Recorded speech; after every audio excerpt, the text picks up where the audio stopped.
In the grim darkness of the far future, there is only war.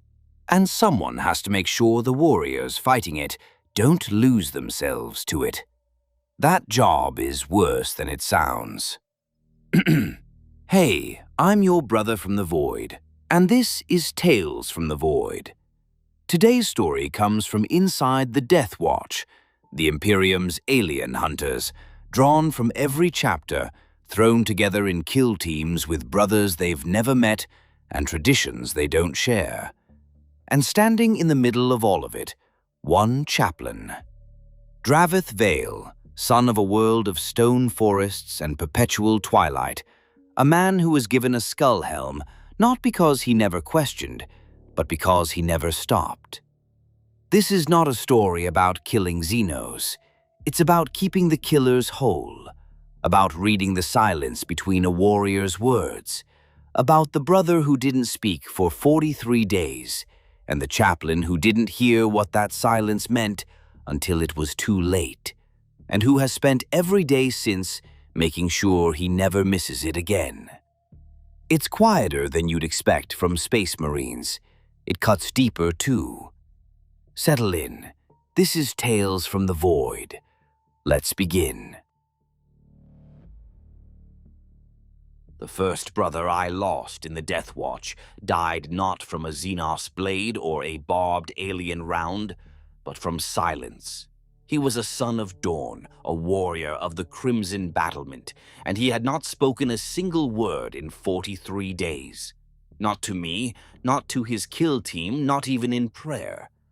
I found him in the Watch Fortress Chapel at Third Bell, kneeling before the altar of the God Emperor with his combat knife, driven through the soft seal of his own gorget. The blood had pooled around his knees in a near-perfect circle, as though even in death he had refused to be untidy. His eyes were open. They were the emptiest things I have ever seen, and I have seen the eyes of tyrannied bioconstructs that possess no soul at all. I tell you this not for shock, nor for grief, though grief came later in its own quiet way. I tell you this because it is the truest answer I can give to the question that every brother asks me eventually. What is it like being a chaplain of the Deathwatch? It is like being the last wall between a warrior soul and an abyss that has no bottom. It is standing in a room full of the Imperium's finest killers, and knowing that the thing most likely to destroy them is not the alien waiting in the dark, but the weight of what they have already seen. That is what it is like. That is what it has always been like, and I would not trade it for anything in this dying galaxy. His name was Radorn. I say it now because someone should.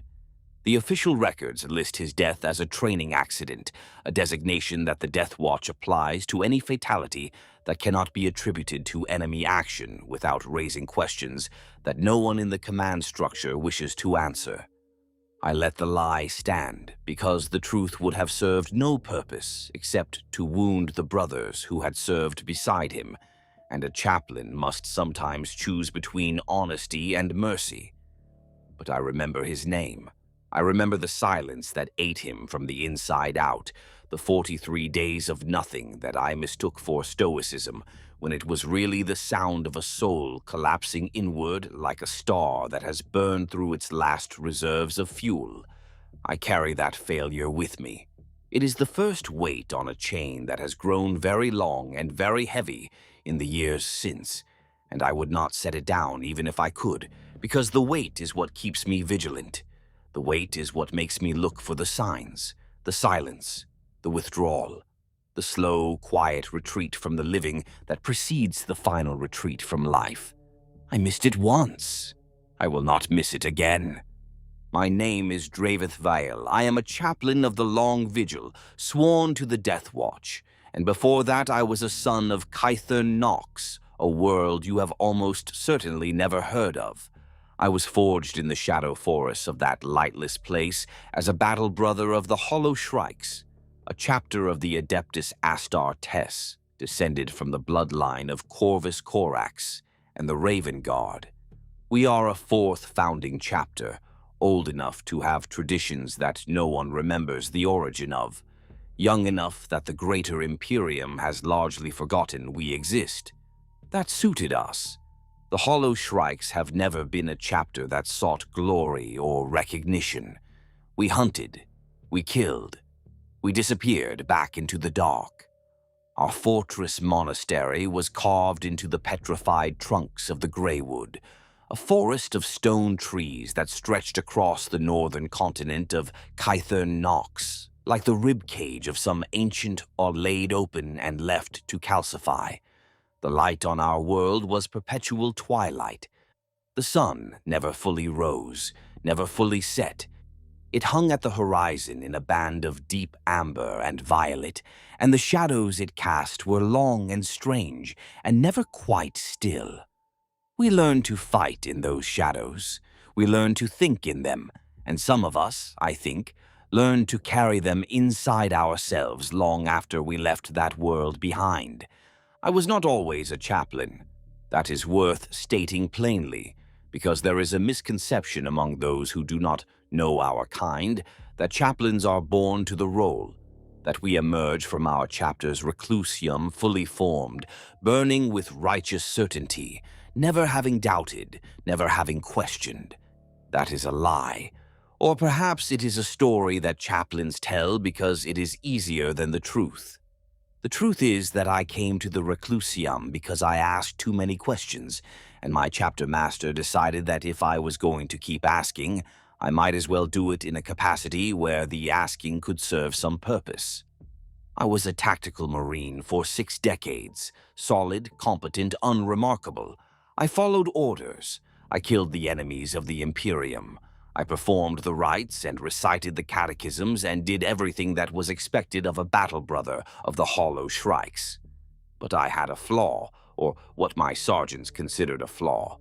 I wanted to understand why, not why we fought.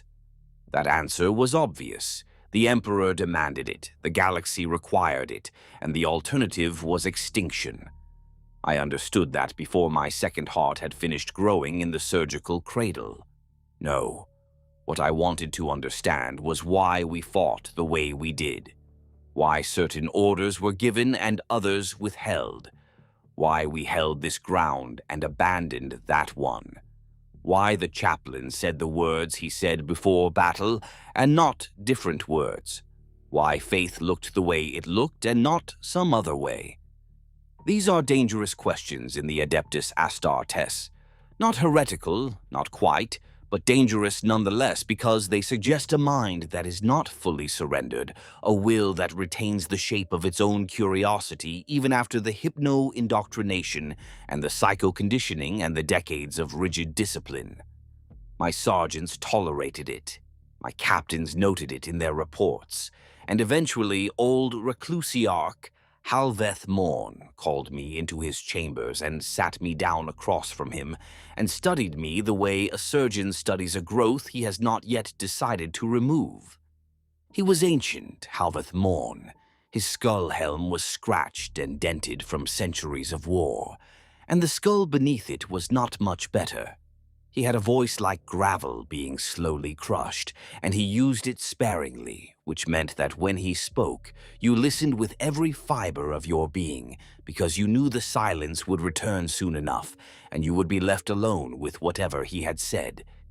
He looked at me for a long time. Then he said something that I have carried with me ever since. He said, "Vale, a chaplain who has never doubted is a chaplain who has never truly believed. Faith that has not been tested is just obedience wearing a nicer name. I want you to understand that. I want you to remember it, because I am going to train you, and by the time I am finished, you will either be the finest chaplain this chapter has ever produced, or you will be dead. And either way, the questions will stop bothering everyone else at evening mess." He trained me for 30 years. 30 years of liturgy, of theology, of combat doctrine woven through with the spiritual traditions of the Hollow Shrikes. I learned the rites of battle and the rites of death. I learned how to speak to a brother who had lost his nerve, how to reach inside the fortress of a warrior's pride and find the crack where the fear was leaking in. I learned the catechism of hate, the litanies of fury, the exhortations of the Primarch. I learned them all, memorized them, internalized them until they were part of my blood and bone. But more than any of that, Halveth taught me to listen, not to the words a brother said, but to the words he did not say, the pauses, the deflections, the way a warrior's eyes would shift when you asked him how he was faring, that fractional movement that said everything his pride would never allow his mouth to speak. A chaplain who cannot read silence, Halveth told me, is a chaplain who will lose brothers to it. And he was right. He was always right about that. I earned my skull helm on the fields of Vithara during the suppression of an orc incursion that had overrun 3 agri-worlds in the Noctis subsector. It was not a grand battle. It was brutal, grinding, ugly work, the kind of war where you measure victory in meters of mud reclaimed and bodies stacked. I led the litanies for 6 companies over the course of that campaign. I gave last rites to 19 brothers. I held the line when the orcs broke through the 4th trench network, and the battle brothers around me were wavering. Not in body, but in spirit. That terrible moment when a space marine looks at the wall of green-skinned fury bearing down on him and feels, for just an instant, the absurdity of standing against it. That is when a chaplain earns his keep. Not by shouting louder than the enemy, though I did that too, but by being the thing that does not move, the fixed point, the brother who stands in the path of the tide and says simply, calmly, with absolute conviction, "We are the Emperor's will made manifest, and we do not yield." They gave me Requiescat after Vithara. My Crozius Arcanum, its striking head carved from the bonestone of Kithern Nox, dense and pale and ancient, harder than ceramite, fitted with a disruption field generator that wreathed it in killing energy when activated.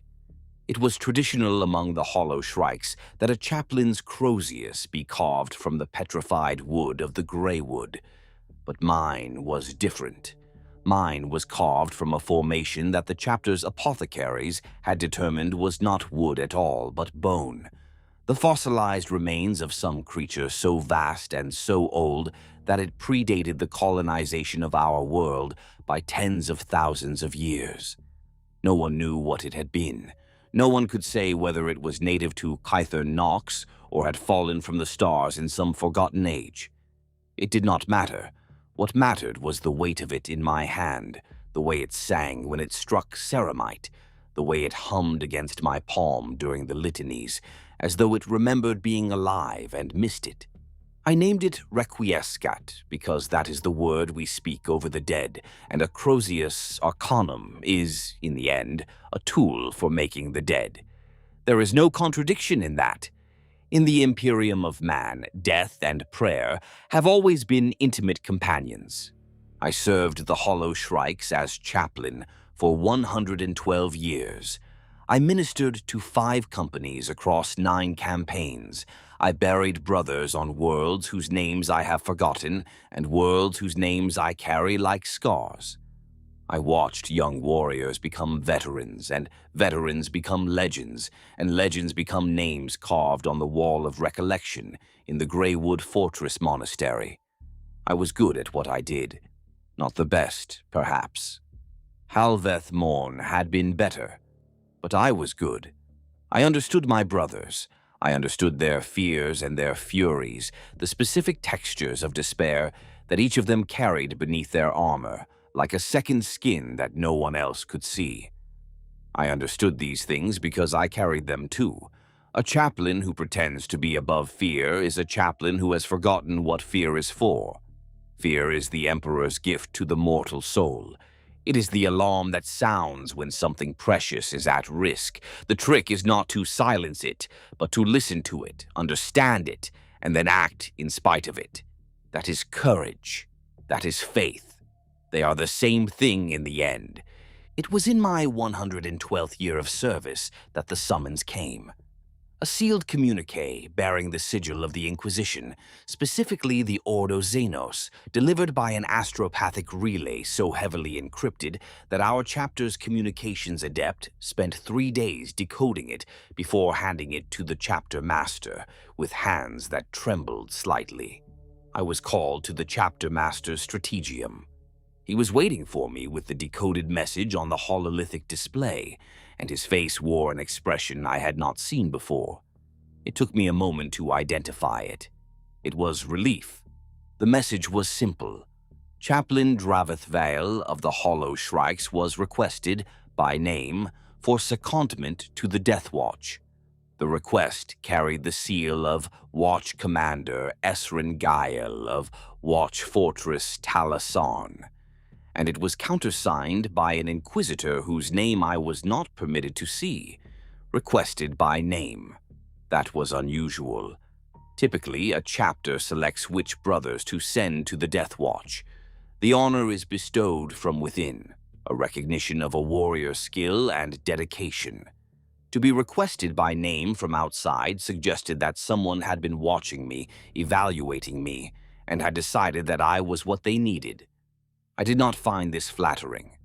I found it unsettling, which is the appropriate response to learning that the Inquisition has been paying attention to you. But it was the chapter master's face that told me the real story, that expression of relief. I understood it instantly with the same instinct that Halveth Morn had spent 30 years sharpening in me. He was not proud of me. He was not honoring me. He was removing me.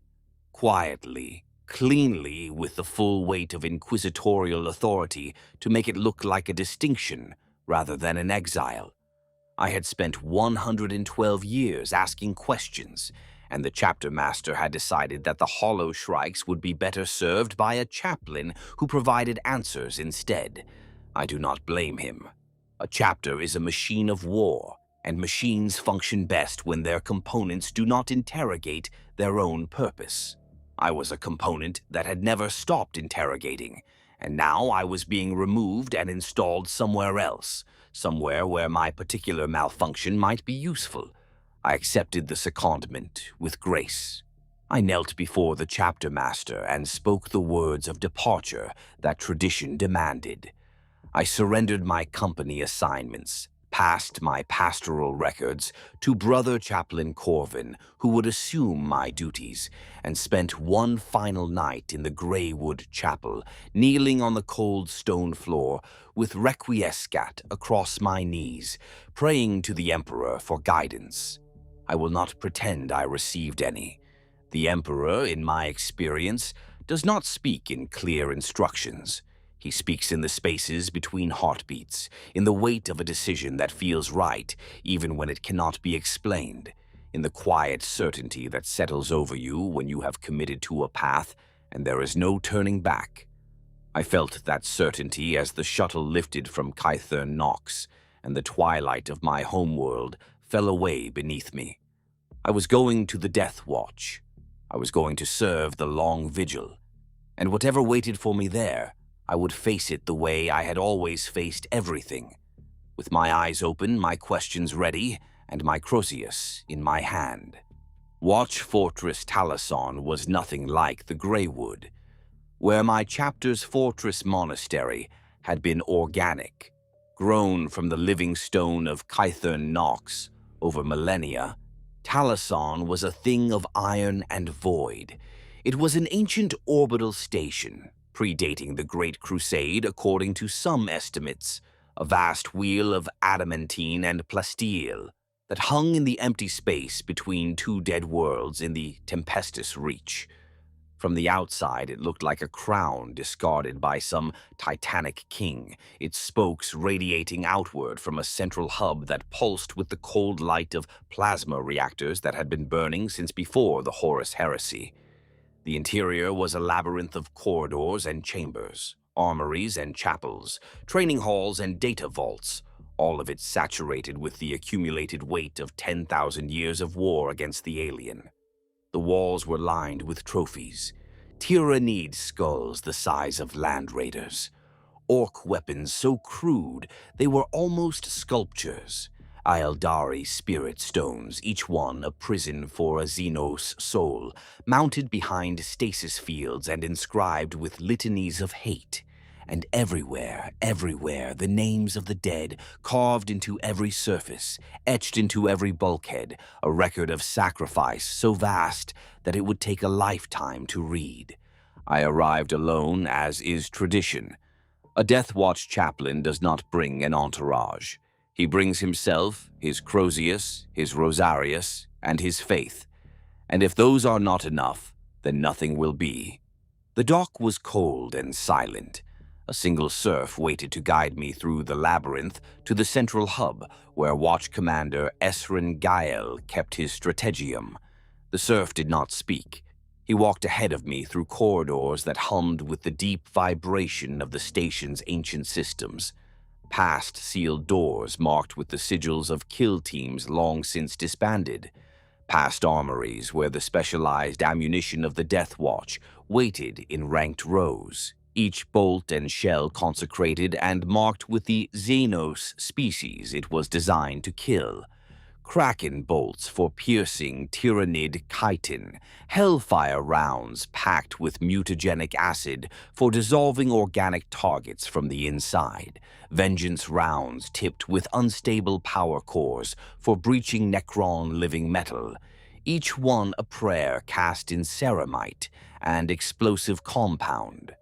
I found a grim poetry in that, every bolt a litany, every trigger pull an act of faith. Watch Commander Gael was waiting for me in the strategium, and he was not what I expected. The Deathwatch attracts a certain type of warrior, the zealous, the driven, the ones who have looked into the alien dark and decided that the only acceptable response is total, unrelenting war. Gael was all of those things, but he wore them differently. He was tall, even for an Astartes, and thin in the way that veterans of centuries of combat sometimes become, as though the war had burned away everything that was not essential and left only sinew and purpose. His armor was the black of the Deathwatch, but the right pauldron bore the faded green and bone of the Mentor's chapter, a lineage known for cold tactical analysis and a willingness to experiment with unorthodox doctrine.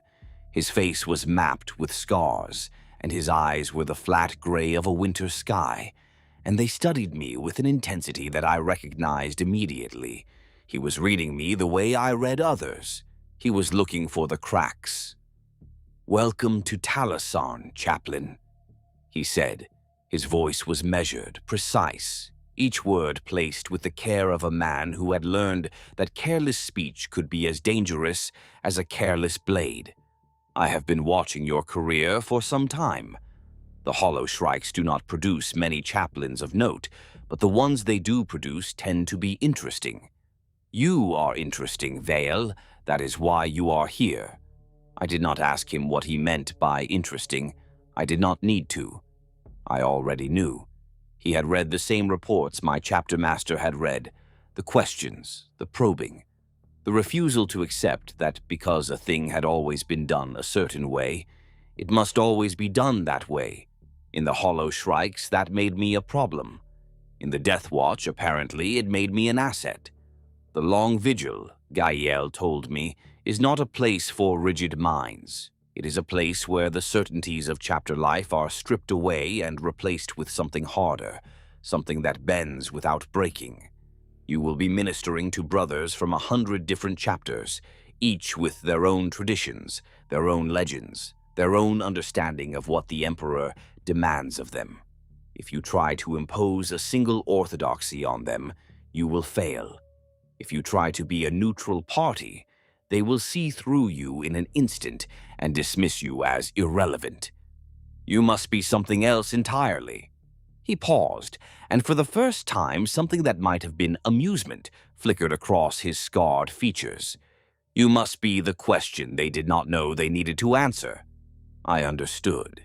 And in that moment, standing in the strategium of Watch Fortress Talasan, with the cold light of dead stars filtering through the armor glass viewports, I felt something I had not felt in a very long time. I felt like I was exactly where I was supposed to be. They assigned me to Kill Team Harrower within the first week. The name was old, inherited from a previous formation that had been wiped out to the last man during an engagement with a Hrud migration 3 decades earlier. That is how things work in the Deathwatch. Kill Team designations cycle, names are reused. The dead make room for the living, and the living carry the weight of the dead without complaint, because complaint serves no function and the dead do not care. Kill Team Harrower was to be my responsibility, my flock, the warriors whose souls I would tend and whose fury I would channel. I studied their dossiers before I met them. I always do. A chaplain who walks into a room of strangers without preparation is a chaplain who has already failed, because the first moment of contact is the most important. It sets the shape of everything that follows. There were 5 of them. 5 brothers drawn from 5 different chapters, each one a veteran of decades of war, each one carrying the pride and the scars and the particular madness of his own tradition. They had nothing in common except the silver of the Deathwatch pauldron on their left shoulder and the oath they had sworn to the Long Vigil. That was supposed to be enough. In my experience, it almost never was. Fenrek Hroskar was a space wolf. That alone told you most of what you needed to know, but not all of it. He was enormous, even by the standards of the Vulca Fenrika, a wall of muscle and ceramite, and barely contained aggression that seemed to fill whatever room he occupied and leave no space for anyone else.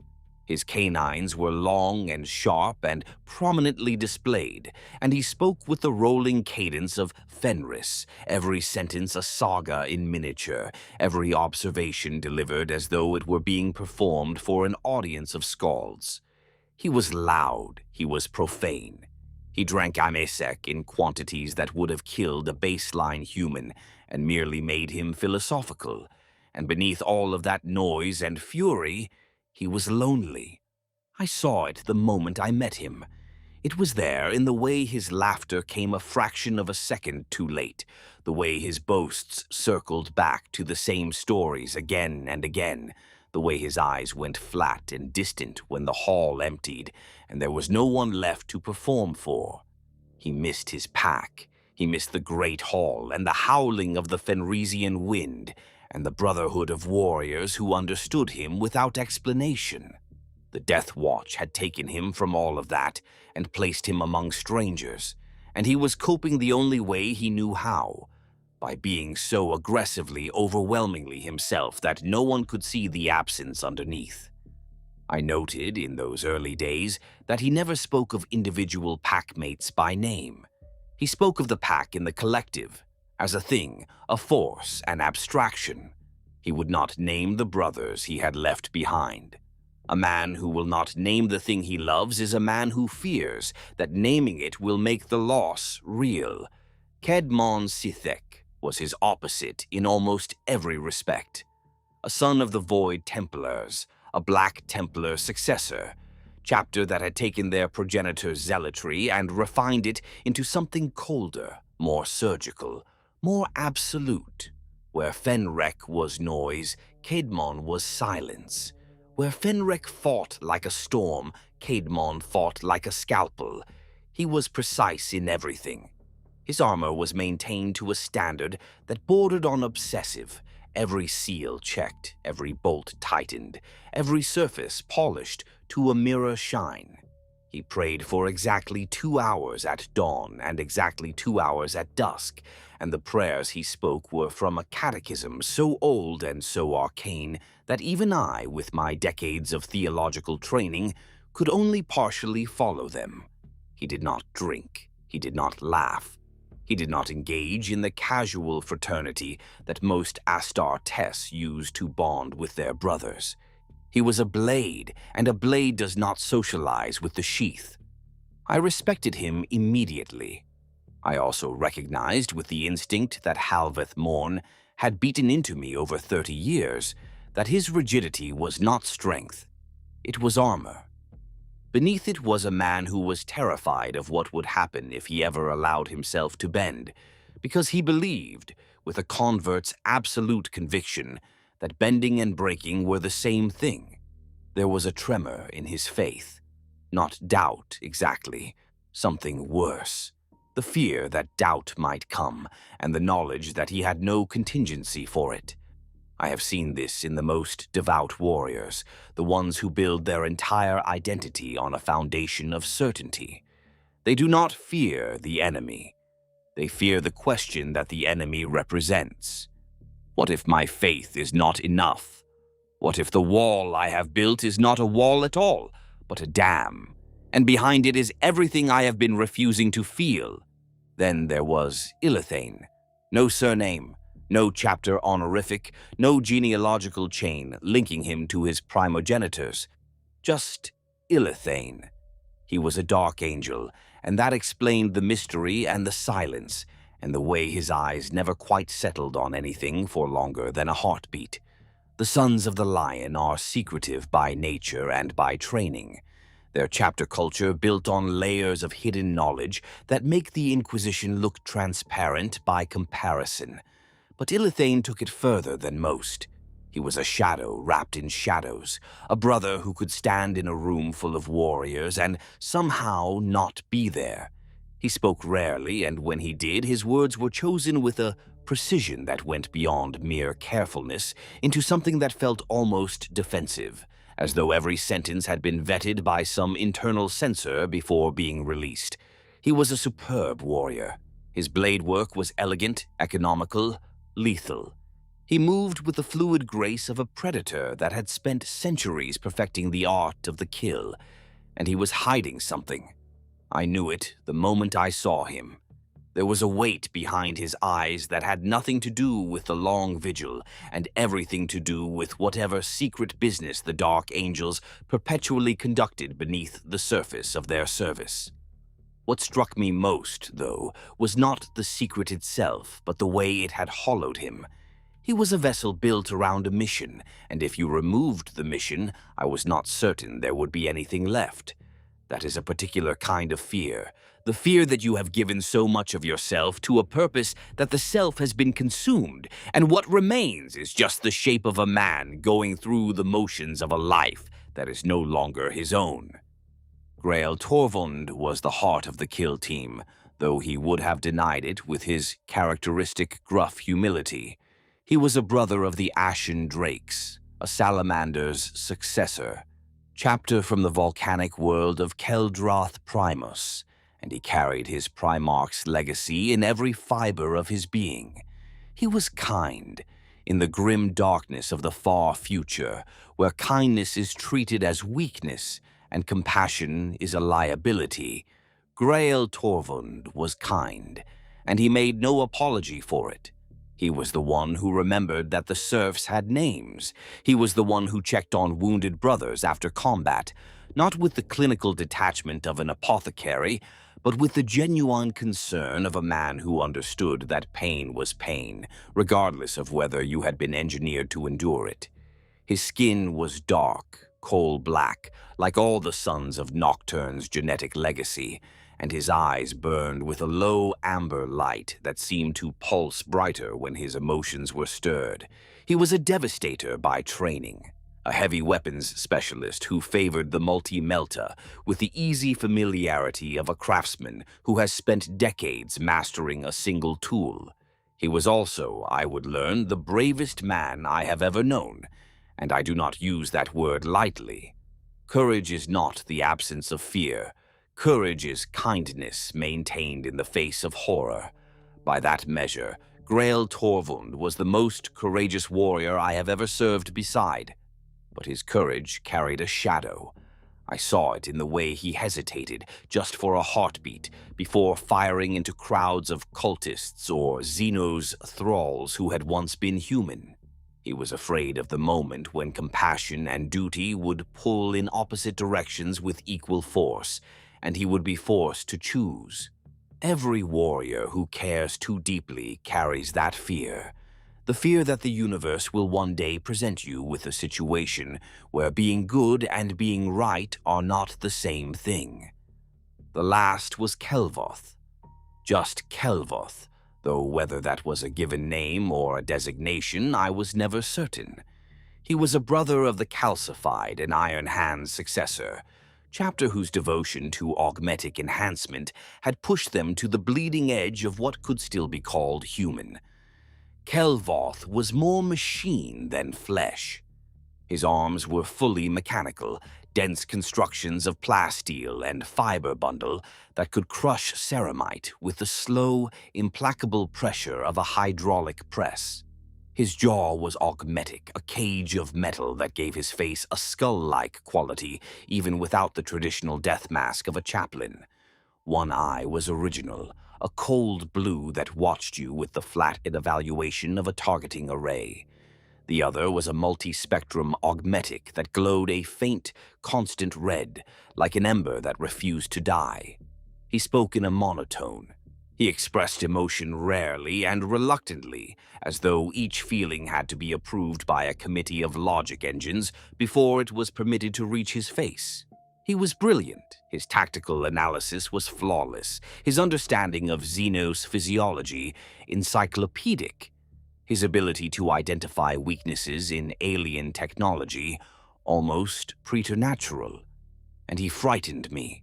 Not because of the metal, not because of the cold eyes, but because I recognized in him a man who had decided that the way to survive the horrors of the galaxy was to remove the parts of himself that could be horrified, and I knew from long experience that those parts, once removed, do not grow back.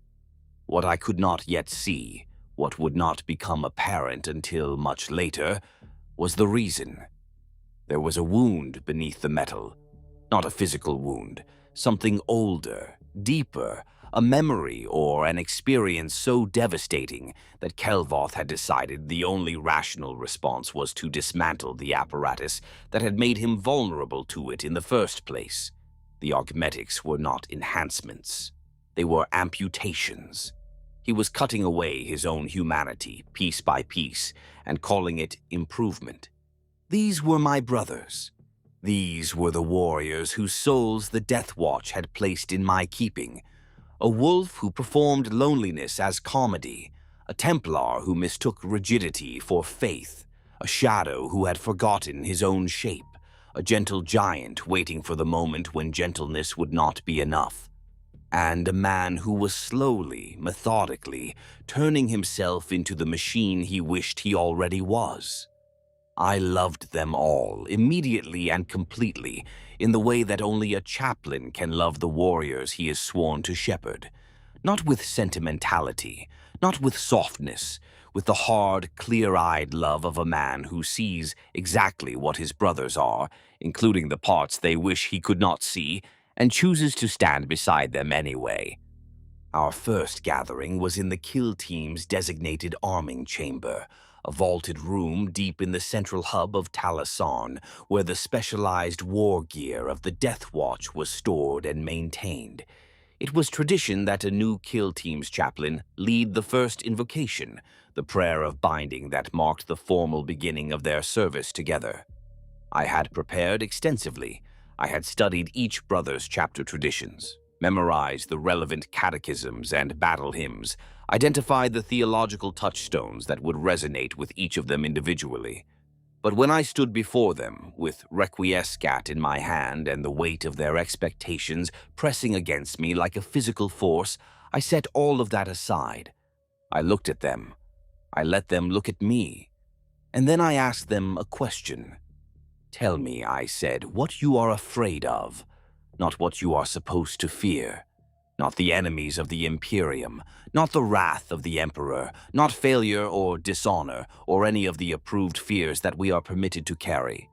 Tell me what actually keeps you from sleep when the fortress is dark and the vigil is long. Silence.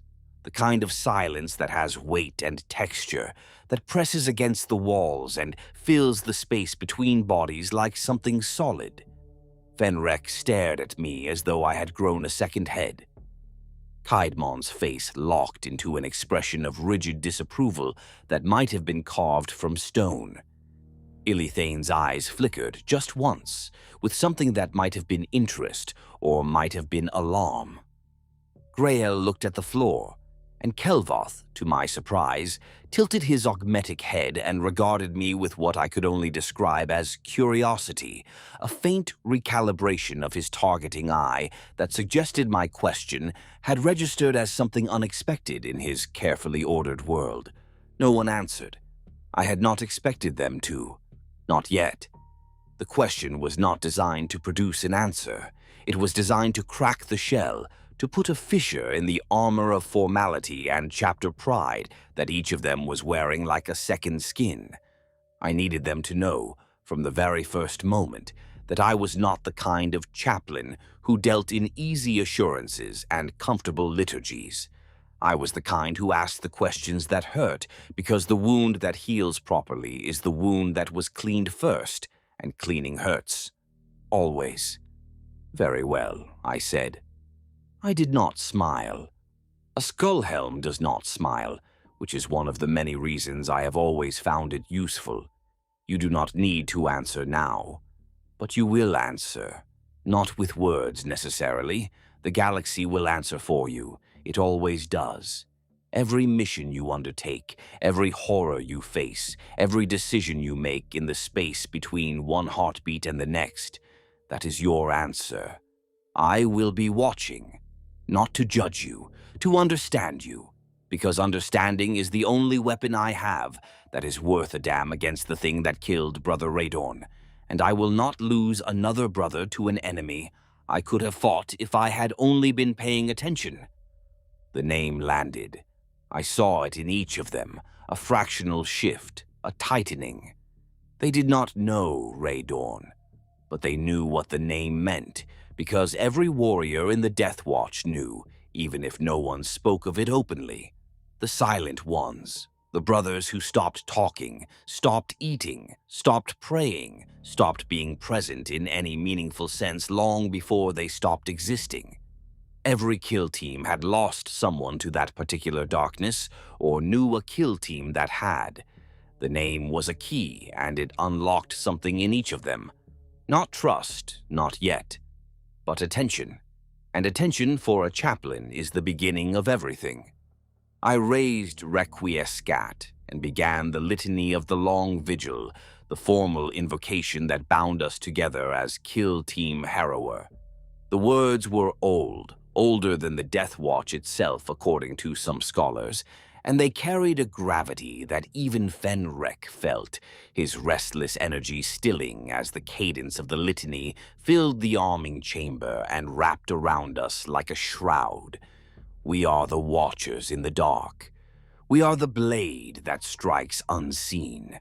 We are the Emperor's vengeance against the alien, the mutant, the abomination. We are the Deathwatch, and our vigil is eternal. They repeated the words after me.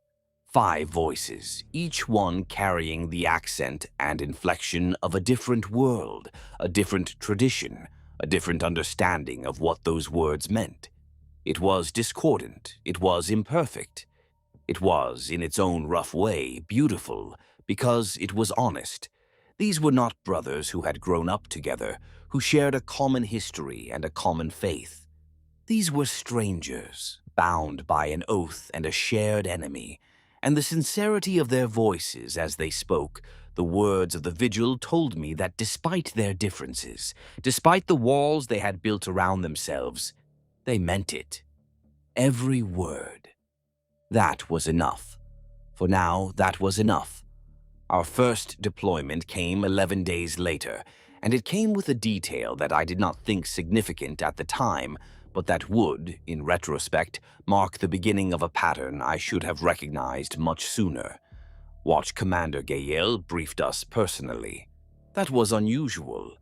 Kill team briefings were typically handled by the watch captain assigned to the operational sector, not the watch commander himself. But Gael stood before the hololithic display in the Strategium and outlined the mission with that precise, measured voice of his. and I noted the way his gray eyes lingered on specific elements of the intelligence packet. The way his questions to the briefing servitors focused not on the tactical situation, but on the infrastructure of the target, the layout of its deepest levels, the age of its foundations. At the time, I attributed it to thoroughness.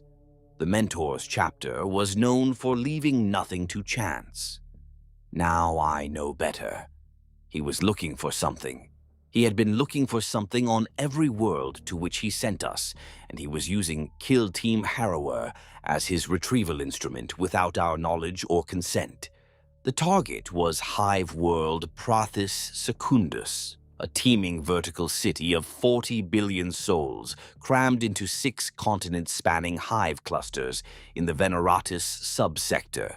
An inquisitorial asset embedded in the administrative apparatus had reported anomalous patterns in the underhive, labor strikes in sectors that had never before shown signs of unrest, disappearances among the Arbitess enforcement squads assigned to the lower levels, a strange, pervasive sense of unity among underhive populations that were historically fractured and violent.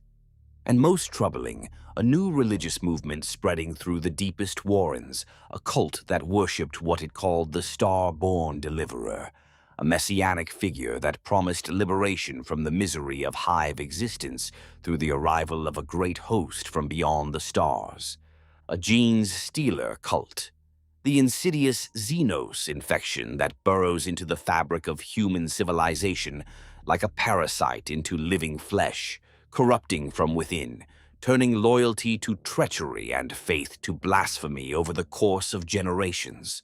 Of all the alien threats that the Deathwatch confronts, the genes-stealer cult is in many ways the most disturbing because it wears a human face. The warriors you kill look like people. They bleed red, they scream in Gothic, and in their eyes, as the light leaves them, there is often genuine confusion because many of them do not know what they are. They believe they are faithful, that their devotion is pure, that the thing they worship is a god rather than a biological imperative implanted in their genome by a creature that regards them as nothing more than a beacon for the swarm. We made planetfall at Hive Prathis Tertia, the third largest cluster, descending in a Corvus black star that cut through the polluted atmosphere like a black knife. I gathered Kill Team Harrower in the drop bay as we descended. I led them in the litany of hate before we deployed, not the generalized hatred of the alien that most chaplains invoke, but a specific litany, one that I had written for this mission, tailored to the psychological challenges of fighting a genes-stealer cult. I spoke of the corruption of faith, of how the alien parasite takes the most human of impulses, the desire for community, for belonging, for hope, and twists it into a weapon against humanity itself. We do not kill the infected because we hate them, I said. We kill them because we love what they were before the alien took them, and we refuse to allow that memory to be further desecrated by what they have become. We went in through the under-transit network, a system of ancient rail tunnels that connected the lower hab levels of the hive. The darkness was absolute. Our auto-senses compensated, rendering the world in shades of green and gray. But the darkness itself had a quality that went beyond the mere absence of light. It was thick, almost liquid, the kind of darkness that you feel against your skin, like the breath of something waiting just beyond the edge of perception. The first cultists hit us in a collapsed junction hall where 3 tunnels converged beneath a ceiling of corroded metal. They came with the eerie coordination of a hive mind, dozens of bodies moving in concert without visible communication, each one knowing exactly where to stand, exactly when to fire. A mix of baseline humans and hybrids. The humans looked almost normal, men and women in ragged underhive clothing, their faces twisted with a devotion that would have been admirable if directed at the Emperor. The hybrids were harder to look at. Third and fourth generation, close enough to human that you could see the person they might have been, but wrong in ways that accumulated. Too many fingers, joints that bent in directions they should not, eyes just slightly too large, too dark, with a quality of patient hunger that had nothing human in it at all. They came in a wave, no hesitation, no self-preservation. The hive mind drove them forward, each body expendable by design. Fenrek met them head-on, his frost axe carving through hybrid flesh with a spray of ichor that was almost but not quite the right color for human blood. Kedmon was beside him, power swords weaving a barrier of crackling energy that nothing alive could pass through. Ilithane had disappeared into the shadows, and the first sign of his work was the cultist sniper on the overhead gantry, who suddenly stopped firing because a single kraken bolt had turned the inside of his skull into a cavity. Grail anchored himself at the junction's choke point and let the multi-melta speak, the fusion beam turning the advancing mass into superheated vapor. And Kelvoth walked forward, slowly, steadily, his heavy flamer painting the darkness with liquid fire while his power fist crushed anything that made it through the inferno. I was among them. I am always among them. A chaplain does not lead from the rear. Requiescat sang that day. It struck with the weight of ages, the bone-stone Crozius, cracking chitin-laced skulls and snapping hybrid spines with each blow. I killed without hesitation and without pleasure. There is no pleasure in killing the corrupted. There is only duty, and the knowledge that every body that falls is one less vector for the infection. We pushed deeper, through collapsed hab blocks where entire communities of cultists had nested, through fungal gardens where the cult grew the biomatter that sustained their hybrid offspring, luminescent growths that pulsed with sickly bioluminescence, through temples where the image of the emperor had been defaced and replaced with the star-born sigil, a stylized figure with too many arms raised in benediction. And in each of these places I saw the faces that no briefing can prepare you for. The woman who looked like someone's mother, the child-sized hybrid that still clutched a ragged cloth toy as it charged us with teeth that were not a child's teeth. A chaplain who does not carry the weight of those faces is a chaplain who has stopped caring. And a chaplain who has stopped caring is dangerous. It was in the deep warrens, in a corridor that the cult had barricaded with scavenged metal and the fused bones of their own dead, that Fenrek answered my question. Not with words. The hive mind had adapted to our advance, and it split us. A coordinated collapse of tunnel sections, timed with explosive precision, dropped tons of ferrocrete between Fenrek and the rest of the kill team. He was alone in a side corridor with 40 cultists closing from both directions, cut off from the pack, isolated in the dark with nothing but his axe and his fury and the silence of brothers who could not reach him. I heard it through the vox, not the fighting. Fenrek could fight 40 cultists in his sleep. What I heard was the sound he made when the last one fell and the corridor was empty and he was standing alone in the dark with nothing but the dead for company. It was not a howl, it was not a roar. It was a sound I had never heard a space wolf make, a low, broken exhalation that carried the weight of a fear so fundamental it bypassed his conditioning entirely. He was afraid of being alone, not alone in the tactical sense, alone in the existential sense, alone and unwitnessed, unremembered, a wolf without a pack, a saga with no one to tell it. That was Fenrek's answer. That was what kept him from sleep when the fortress was dark. The fear that he would die in a place where no one who loved him would ever know how it ended. I reached him 4 minutes later, after Kelvoth cut through the collapsed section with his power fist. Fenrek was sitting with his back against the tunnel wall, surrounded by the dead, his frost axe across his knees, his eyes distant. When he saw me, he grinned, and the grin was so convincing that anyone else would have believed it. I did not believe it.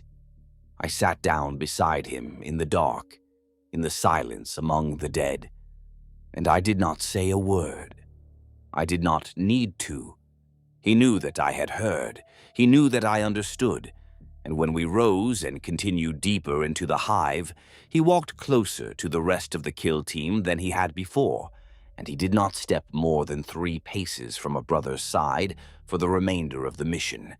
We found the Patriarch in the deepest level, in a chamber that had once been a geothermal regulation node, a vast cylindrical space dominated by cooling pipes the diameter of battle tanks.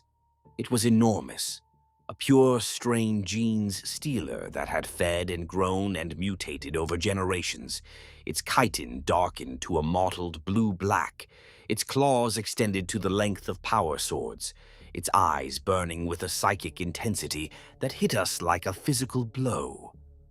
Around it, the innermost circle of the cult waited. First-generation hybrids, creatures more genes stealer than human, bodies twisted into nightmarish configurations of chitin and claw that moved with the terrible grace of apex predators. The fight was savage. First-generation hybrids were faster than anything we had faced in the tunnels, and they fought with a coordinated ferocity directed by the Patriarch in real time. Fenrek took a claw through his pauldron, the alien talon punching through armor and scoring the flesh beneath. Caedmon lost his left arm at the elbow when a first-generation hybrid drove its claws through the joint seal with surgical precision and tore the limb free before he could pull away. He did not scream. His remaining power sword was already in his right hand, and he fought on with a cold fury that I have never seen matched by any warrior of any chapter. Grail took a wound to the leg that forced him to a knee, and from that knee he continued to fire the multi-melta, each shot turning a hybrid into a memory and a stain. Kelvoth was everywhere, his augmetic body absorbing punishment that would have killed a fully organic Astar Tess. And Illithane killed the Patriarch. None of us saw how. One moment the creature was rearing up, its psychic scream tearing at our minds, and the next there was a blade protruding from the base of its skull, driven upward through the spinal junction with anatomical precision. Illithane was behind it, materialized from shadow, his gauntlet twisted to maintain the killing angle. The Patriarch convulsed and was still, but it was what we found beneath the Patriarch's throne that changed everything, though I did not know it then. Embedded in the floor of the geothermal chamber, concealed beneath a layer of bio-organic secretion that the gene stealer had laid down over decades, was a device. Not a cult artifact, not human, something else entirely. It was small, perhaps the size of a fist, and it was made of a material that Kelvoth's augmetic eye could not identify. A substance that was neither metal nor crystal nor organic, but somehow all three, and it pulsed with a light that was deep violet, almost black, a color that existed at the very edge of the visible spectrum and seemed to pull at your vision like a whisper you could almost hear. Kelvoth wanted to study it. Illithane wanted to destroy it. Grail wanted to leave it alone. I made the call to retrieve it and bring it back to Talasan for analysis, because that was standard protocol for unidentified xenos technology, and because a chaplain who ignores the unknown is no better than a chaplain who fears it. When we returned to Talasan and I presented the device in my after-action report, Gael's reaction confirmed something that I had not yet consciously suspected, but that my instincts had been circling like a predator around wounded prey. He was too interested. Not in the mission, not in the Patriarch kill, not in the intelligence we had gathered about the cult's spread through the subsector. In the device. He held it in his hands with a reverence that bordered on tenderness, turning it over, studying it, his gray eyes lit with a hunger that I had not seen in them before. He asked me precise questions about where it had been found, how deep, what geological strata surrounded it, whether there had been any other artifacts in the vicinity. Then he dismissed us, and I watched through the Strategium's closing door as he placed the device in a personal containment case rather than the fortress's sanctioned evidence vault. I noted this. I filed it away. And I said nothing, because I did not yet have enough evidence to act, and a chaplain who accuses without proof is not righteous. He is reckless. Our second deployment came 5 weeks later, and again Gale briefed us personally. Again, his questions focused not on the enemy, but on the terrain, the architecture, the age of the structures beneath the surface. Ethramun, a barren sphere of dust and exposed bedrock in the Gelvaran Drift, catalogued by the Administratum as a resource-depleted mining colony abandoned 800 years prior. Routine augur sweeps had detected energy signatures from beneath the surface, signatures matching no known Imperial technology. The Ordo Xenos had flagged it as a potential Necron tomb site. Kill Team Harrower was dispatched to investigate and evaluate. Standard enough. But as the briefing concluded, Gael added a secondary objective that he delivered with studied casualness. If any intact Xenos technology was recovered during the operation, it was to be placed in a priority containment vessel and delivered directly to the Watch Commander's personal armory for preliminary classification. Not the fortress vault, not the evidence archive, his personal armory. The suspicion that had taken root after Prathis Secundus sharpened into something harder. The pattern was forming. I will tell you something about Necrons that no briefing adequately conveys. They are old. Not old in the way that the Imperium is old, not old in the way that the Eldari are old. Old in a way that makes those measures of antiquity seem quaint. The Necron-Tyre civilization rose and fell, and was reborn in metal 60 million years before the first human ancestor descended from the trees of ancient Terra. When you stand in a Necron tomb, you feel it. You feel those years pressing down from every direction, the accumulated silence of an eon's long sleep that has saturated the very stone with a patience so profound it borders on the malevolent. The air does not move. The walls do not vibrate. There is no life, no warmth, no organic process of any kind. There is only metal and stone and the terrible waiting stillness of machines that have not yet decided to wake up. We descended through a shaft that the mining colony had bored into the planet's crust 8 centuries ago.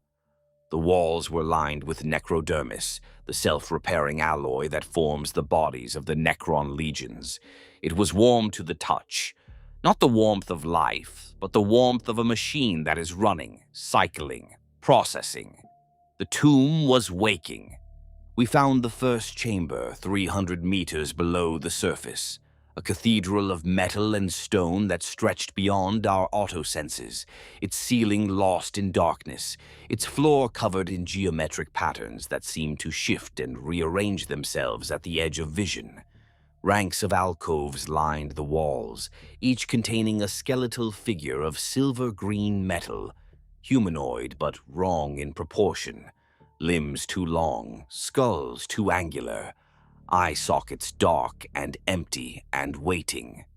Necron warriors, tens of thousands, each one a sentient being whose consciousness had been ripped from living flesh and imprisoned in a metal shell 60 million years ago, waiting for the signal that would bring them back to terrible, implacable existence.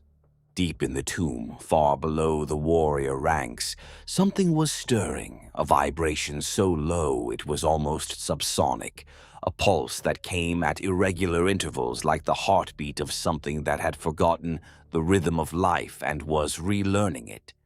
Kelvoth identified it first, a command protocol, A Necron Lord was waking, sending activation sequences that would bring its legion to consciousness. We had less than 4 hours. 4 hours. 4 hours to penetrate a tomb complex that could stretch for dozens of kilometers, locate the waking Lord, and destroy it before the cascade completed. Those are the margins the Deathwatch operates under. You never have enough time, enough warriors, enough ammunition. You go anyway. The descent was a maze of interconnected chambers, each larger and more elaborate than the last, filled with the sleeping forms of Necron constructs. Warriors, immortals, the ornate shapes of Lichguard and Praetorians. We moved through them like ghosts, weapons held ready against threats that had not yet materialized. The silence was extraordinary. Not the silence of emptiness, but the silence of anticipation. Even Fenrek felt it. He moved with uncharacteristic caution, his frost axe low and ready, and he stayed close to his brothers. He did not stray, not once. After Prathis Secundus, after the dark corridor where he had faced his answer alone, he no longer trusted the dark to give him back. It was in the third sublevel that Kelvoth answered my question, though the answer came not as words, but as a systems failure that nearly killed us all. We were moving through a narrow passage between two major tomb chambers when the Necron countermeasures activated. Not warriors, something subtler. An electromagnetic pulse of concentrated dissonance, targeted not at our armor systems but at our augmetics specifically. It was surgical, precise, the kind of defensive measure designed by an intelligence that understood technology at a level the Imperium could only dream of. The pulse hit us all. Our auto-senses flickered. Fenrek's wolf amulet sparked. Caedmon's bionic arm, the replacement he had received after the Gene's Stealer mission, seized for a moment before its backup systems engaged. But Kelvoth, who was more machine than flesh, Kelvoth, whose arms and jaw and eye and spine and half his nervous system were augmetic, Kelvoth collapsed. He went down like a marionette whose strings had been cut. One moment he was walking, scanning, analyzing, the steady machine rhythm of his augmented existence humming along as it always did. The next he was on the floor, his mechanical arms locked in rigid extension, his augmetic eye dark, his jaw frozen half open in a rictus that looked disturbingly like a scream. The electromagnetic pulse had overwhelmed his systems, overloaded the neural bridges that connected his organic brain to his mechanical components, and for the first time in what I suspect was decades, Kelvoth was trapped inside a body that would not obey him. He could see with his one remaining organic eye. He could feel with the diminished nerve endings that still functioned in his biological core, but he could not move. He could not speak. He could not do anything except lie on the cold metal floor of a Necron tomb and experience, with brutal, unfiltered clarity, what it felt like to be flesh. Just flesh. Weak, vulnerable, helpless flesh, without the armor of augmentation that he had spent his entire adult life building around himself. I knelt beside him. His organic eye found mine, and what I saw in it was not pain, not anger, not the cold, analytical processing that characterized his every interaction. It was terror. Pure, primal, unaugmented terror, the kind that machines cannot feel and that Kelvoth had spent his life trying to ensure he would never feel again. His biological eye was wide and wet and desperately, achingly human.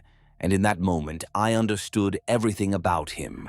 I understood the wound beneath the metal. I understood why he cut away his flesh. He was not pursuing perfection. He was fleeing vulnerability. Somewhere in his past, perhaps long ago, perhaps on whatever Forge world had first taught him to fear the weakness of his own tissue, perhaps on some battlefield whose name I would never learn, something had happened to Kelvoth that had taught him that flesh was weakness, and weakness was death. And he had resolved, with the implacable logic of the calcified, to remove the weakness at its source. And now, lying on the floor of a tomb older than humanity, stripped of every augmentation that stood between him and his own mortality, he was face to face with the thing he had been running from. I did what a chaplain does. I spoke to him. Not the litanies, not the catechisms, not the formal words of encouragement that the reclusium teaches us for moments of crisis. I spoke to the man. I told him that I could see him, that I could see the fear, that the fear was not weakness, it was proof that beneath the metal and the logic engines and the careful monotone there was still a soul, and that soul was the thing the Emperor valued, not the chassis it rode in. I told him that his brothers were here, that he was not alone, that flesh or metal or some amalgam of both. He was Kelvoth, and Kelvoth was needed. His organic eye blinked, once, twice, and then the backup protocols in his augmetic systems engaged, the secondary power loops that the calcified's tech marines build into every augmentation as a failsafe against exactly this kind of disruption. And his mechanical parts came back online with a whine of servos and a cascade of diagnostic runes that scrolled across his augmetic eye as it flickered back to red life. He rose. He did not thank me. He did not acknowledge what had happened. But from that day forward, there was something different in the way his organic eye looked at the world, a quality of attention that had not been there before, as though he were seeing things with his flesh that his machines had been filtering out. We pressed on. We found the Lord in the deepest chamber, a throne room of obsidian and necrodermis, pulsing with sickly green light.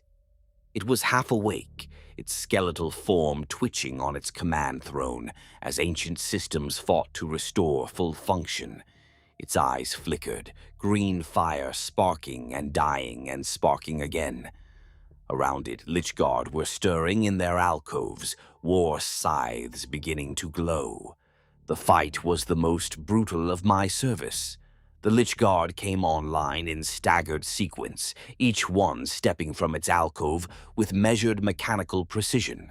They were enormous, a full head taller than Fenrek, and their war scythes swept in arcs of dimensional energy that could cut ceramite like cloth. Kedmon took a hit that would have ended him if his bionic arm had not instinctively raised to intercept, the scythe shearing through plasteel fingers instead of his throat.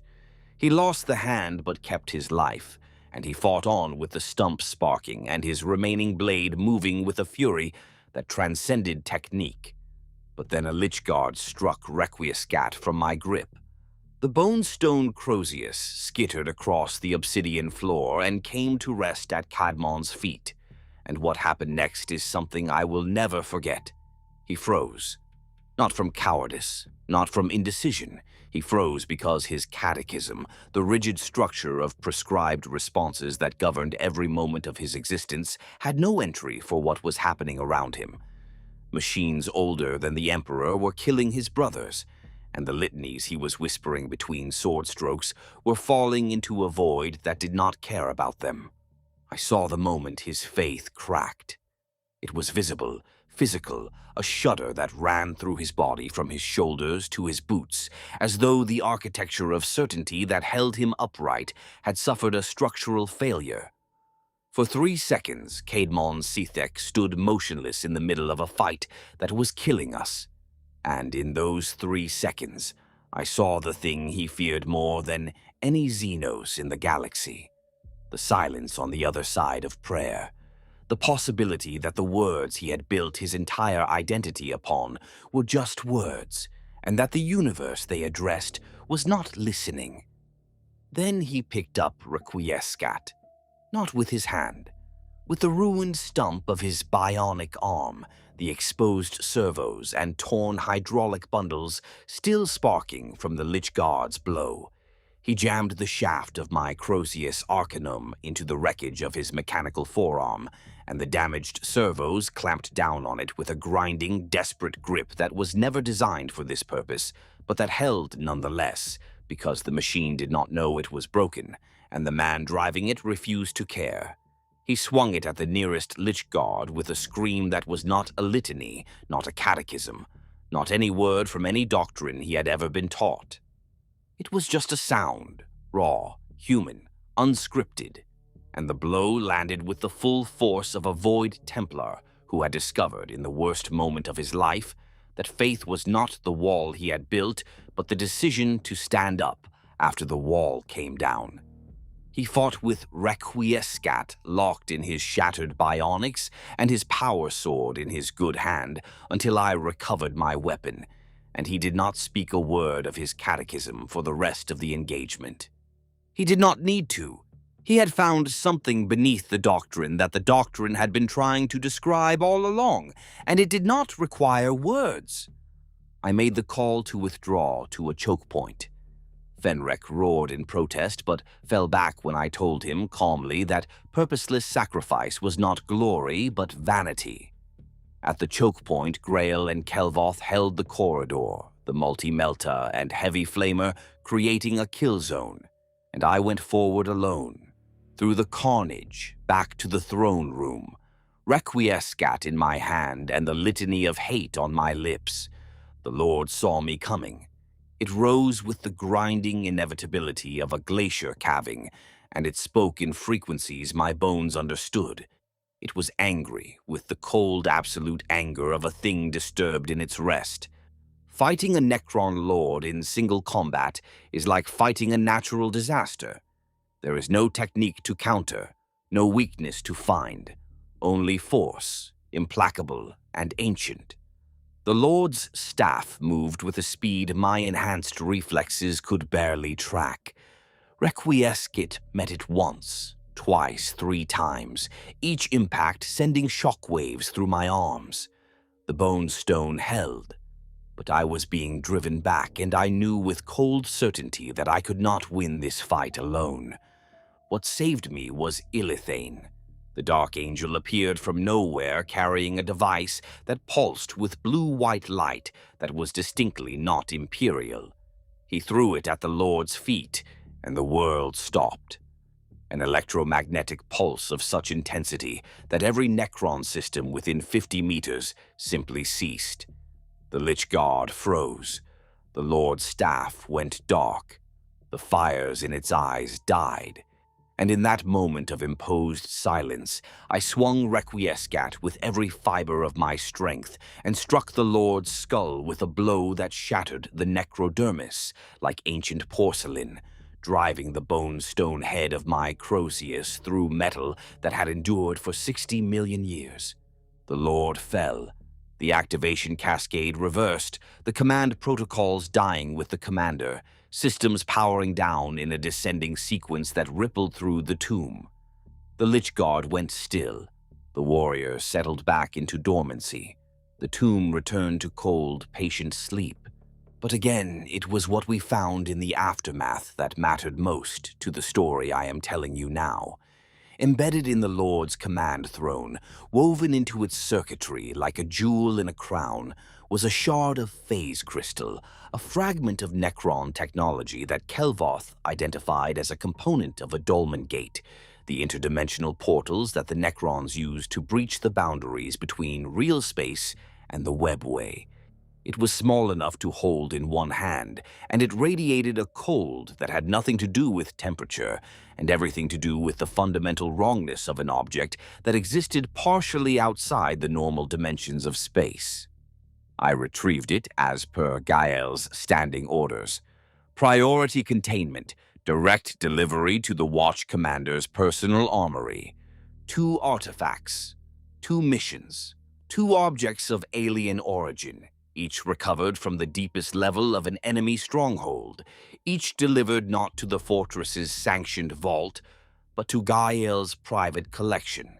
The pattern was no longer forming. The pattern was formed. I was not yet ready to act on it, but I was watching now with the full weight of my attention, and a chaplain's attention, once engaged, does not waver. The Eldari device that Illithane had used to disable the Necron Lord was another matter entirely. I confronted him privately in the meditation cell adjacent to our quarters. He was kneeling when I entered, wearing simple robes, and he did not look up until I said very quietly, "I know about the device. I know it was not ours. I know you have been carrying it since before you joined this kill team, and I know that whatever mission brought you to the Deathwatch, it is not the one written in your dossier." He told me. Not everything. A dark angel never tells everything, but enough. He told me that the inner circle had received intelligence that a fallen, one of the ancient traitors who had turned from the lion during the heresy, had been operating in the Tempestus Reach for decades, embedded within the network of an inquisitor of the Ordo Xenos. He told me the secondment was a cover, a way to place him near the inquisitorial networks so he could identify the fallen and report to the Raven Wing. The Eldari device had been modified by the Rock's artificers for contingency use. I listened. I did not interrupt. Then I asked, "Does your hunt endanger this kill team?" He hesitated. The hesitation told me more than his answer, which was no. I told him that his secret was his own, so long as it did not compromise the brothers under my care, and that if it ever did, no amount of chapter authority would protect him. He accepted this. He had no choice. What I did not tell him was that his revelation had connected to something else in my mind, something that sat alongside the pattern of Gale's artifact collection, like a second thread in a weave that was slowly becoming visible. An inquisitor in the Tempestus Reach, harboring a fallen angel. A watch commander in the same reach collecting xenos technology outside sanctioned channels. Two transgressions operating in parallel in the same theater. The question was whether the threads were separate or whether somewhere in the dark they were braided together. The third deployment came 6 weeks later. The Glassine reaches a sparse region of space on the edge of the Tempestus Reach, where the boundary between real space and the webway was thin enough for the Drukhari to exploit. A series of raids had struck 3 separate void stations, following a pattern consistent with a Cabal harvesting campaign, the coordinated capture of living specimens for the fighting pits and torture chambers of Komora. Kill Team Harrower was tasked with intercepting the next raid and eliminating the Cabal's leadership. Gael briefed us personally, for the 3rd time, and for the 3rd time, his focus drifted from the tactical to the structural, his questions orbiting the architecture of the webway breaches themselves, the residual energy signatures, the possibility of stable portal technology remaining in situ after the raids. He wanted to know if the Drukhari were using permanent gateways or temporary tears, and his interest in the distinction was not tactical, it was acquisitive. I knew by then what he was building. I knew, though I could not yet prove it, that the watch commander of Talasan was assembling a private collection of Xenos dimensional technology, devices drawn from 3 separate alien civilizations, each one capable of manipulating the boundaries between real space and whatever lay beyond it. The fist-sized object from beneath the Patriarch, the Dolmen Gate shard from the Necron Lord's throne, and now, potentially, a sample of Drukhari Webway portal technology. 3 pieces of a puzzle that I could not yet see the shape of, but that I knew, with a chaplain's instinct for the architecture of transgression, was leading somewhere very dark. We set our trap on relay station Corvin Selt, a refueling platform on the Glassine transit corridor that housed 200 Imperial Navy personnel and their families. I spent the 72 hours before the raid walking the station, talking, meeting the people we had been sent to protect.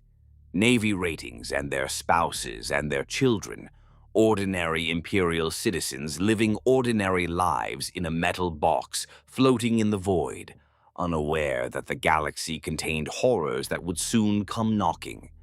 I spoke with them because that is what a chaplain does. I listened to their concerns and their hopes, and I carried those conversations with me into the dark when the Drukhari came. They came through the walls, webway portals opening with a sound like tearing silk, disgorging raiders in a flood of dark metal and cruel blades. Cabalite warriors, sleek and silent, their splinter weapons hissing toxin-coated shards designed to paralyze but not kill. Racks, the grotesque creations of the homunculi, twisted flesh constructs carrying instruments of torture into battle, and at their head the Archon, a being of such casual malevolence that simply being in his presence felt like a wound. He was beautiful in the way that a blade is beautiful, and his eyes held a hunger older than the Imperium. The fighting was savage and close, the narrow corridors turning the engagement into brutal skirmishes where the advantage shifted with every sealed hatch. The Drukhari were faster than us, their reflexes enhanced by the consumption of suffering itself, each kill feeding their speed in a cycle that made them more dangerous the longer the fight continued. But we had weight, armor, weapons designed for the systematic destruction of xenos biology. And we had purpose. Fenrek was magnificent. He fought the Drukhari with a savage abandon that turned every corridor into a kill zone, his frost axe shattering Cabalite armor like glass. But he fought close. He fought within arm's reach of his brothers, and when the flow of combat threatened to separate him, he snarled and pushed back toward the team's center of mass. He had learned. The wolf remembered his answer, and he would not be caught alone again. Caedmon fought beside him, his rebuilt bionic hand gripping the power sword with a precision that exceeded the original. Something had shifted in the Void Templar since the Necron tomb. His prayers were the same, his discipline unchanged, but there was a fluidity in his movement that had not been there before. An adaptability that suggested the cracks in his rigidity had not destroyed his faith, but had let something stronger grow through them. He was learning to bend. It was, perhaps, the bravest thing I had ever seen him do. Kelvoth engaged the racks with cold efficiency, dismantling them with his power fist, but he moved differently now. There was a hesitation in his mechanical limbs, a fraction of a second's delay between intention and action, as though some part of him was routing his commands through a filter that had not existed before the Necron tomb. He was feeling things again. Not much, not obviously, but enough that the machine precision of his combat style had acquired an undertone of something warmer and messier and more human. And I did not know yet whether that would save him or destroy him. It was Grail who answered my question on Corven Selt, and his answer nearly broke him. The Drukhari had penetrated to the civilian shelters. A rack pack, 7 of the twisted things, had found an access corridor that we had not sealed in time, and were moving toward the compartment where 38 civilians, mostly women and children, had been locked down for their protection. Grail was the closest. He was holding the junction that controlled access to the main shelter corridor, his multi-melta keeping the primary Cabalite assault at bay. If he moved, the junction would fall, and the Cabalites would pour through into the habitation ring, where another 160 civilians were sheltering, without military protection. If he stayed, the racks would reach the 38 in the secondary shelter in approximately 90 seconds, and there was no one else close enough to stop them. 38 lives against 160. The mathematics were simple. The decision should have been obvious. Stay at the junction, hold the line, sacrifice the few to protect the many. Any tactical manual in the Imperium would have endorsed that calculus without hesitation. But Grail was not a tactical manual. Grail was a son of Vulcan, a child of the Fireborn who had been raised to believe that every human life was sacred, that the measure of a warrior was not how many he killed, but how many he saved, and that sacrifice was not something you asked of others, but something you chose for yourself. I was 30 meters away, fighting through a knot of Cabalites, when I heard his voice on the Vox. It was steady, which told me that the storm inside him was worse than anything the Drukhari could inflict. "Chaplain," he said, "I need guidance. I need you to tell me what the Emperor requires of me." I did not hesitate, because hesitation in that moment would have been cruelty. I told him the truth. I said, "Grael, the Emperor requires you to choose. That is his requirement, not the right choice, not the easy choice, the choice. Make it, own it, live with it. That is what it means to be one of his servants." He chose. He left the junction. He moved toward the secondary shelter with his multi-melta singing, and he hit the rack pack like a burning asteroid, the fusion beam scything through twisted flesh and the storm shield absorbing the claws and needles that reached for him as he placed himself between the xenos and the 38 souls behind him. He killed all 7 racks. He took wounds in the process, deep ones, wounds that would leave scars even an Astartes physiology could not fully erase. But he saved them, all 38, every single one. At the junction, the Kabbalites broke through. Fenrek and Caedmon were there in seconds, filling the gap that Grael had left, and their combined fury was enough to hold the corridor until Kelvoth arrived with his heavy flamer to cauterize the breach. No civilians in the habitation ring were taken. The mathematics worked out. Both groups survived. But that was luck, not certainty, and Grael knew it. He knew that his choice could have gone the other way, that the seconds it took Fenrek and Caedmon to reach the junction could have been seconds too many, that 160 people could have paid for his compassion with their lives. I found him afterwards sitting in the secondary shelter with his armor scored and bleeding, surrounded by the people he had saved. A woman was holding his massive gauntlet in both her hands, weeping, saying words that he could not possibly hear through his helm, but that he was listening to anyway, his amber eyes burning through his visor with an intensity that was almost painful to witness. He was crying. I have never told anyone that.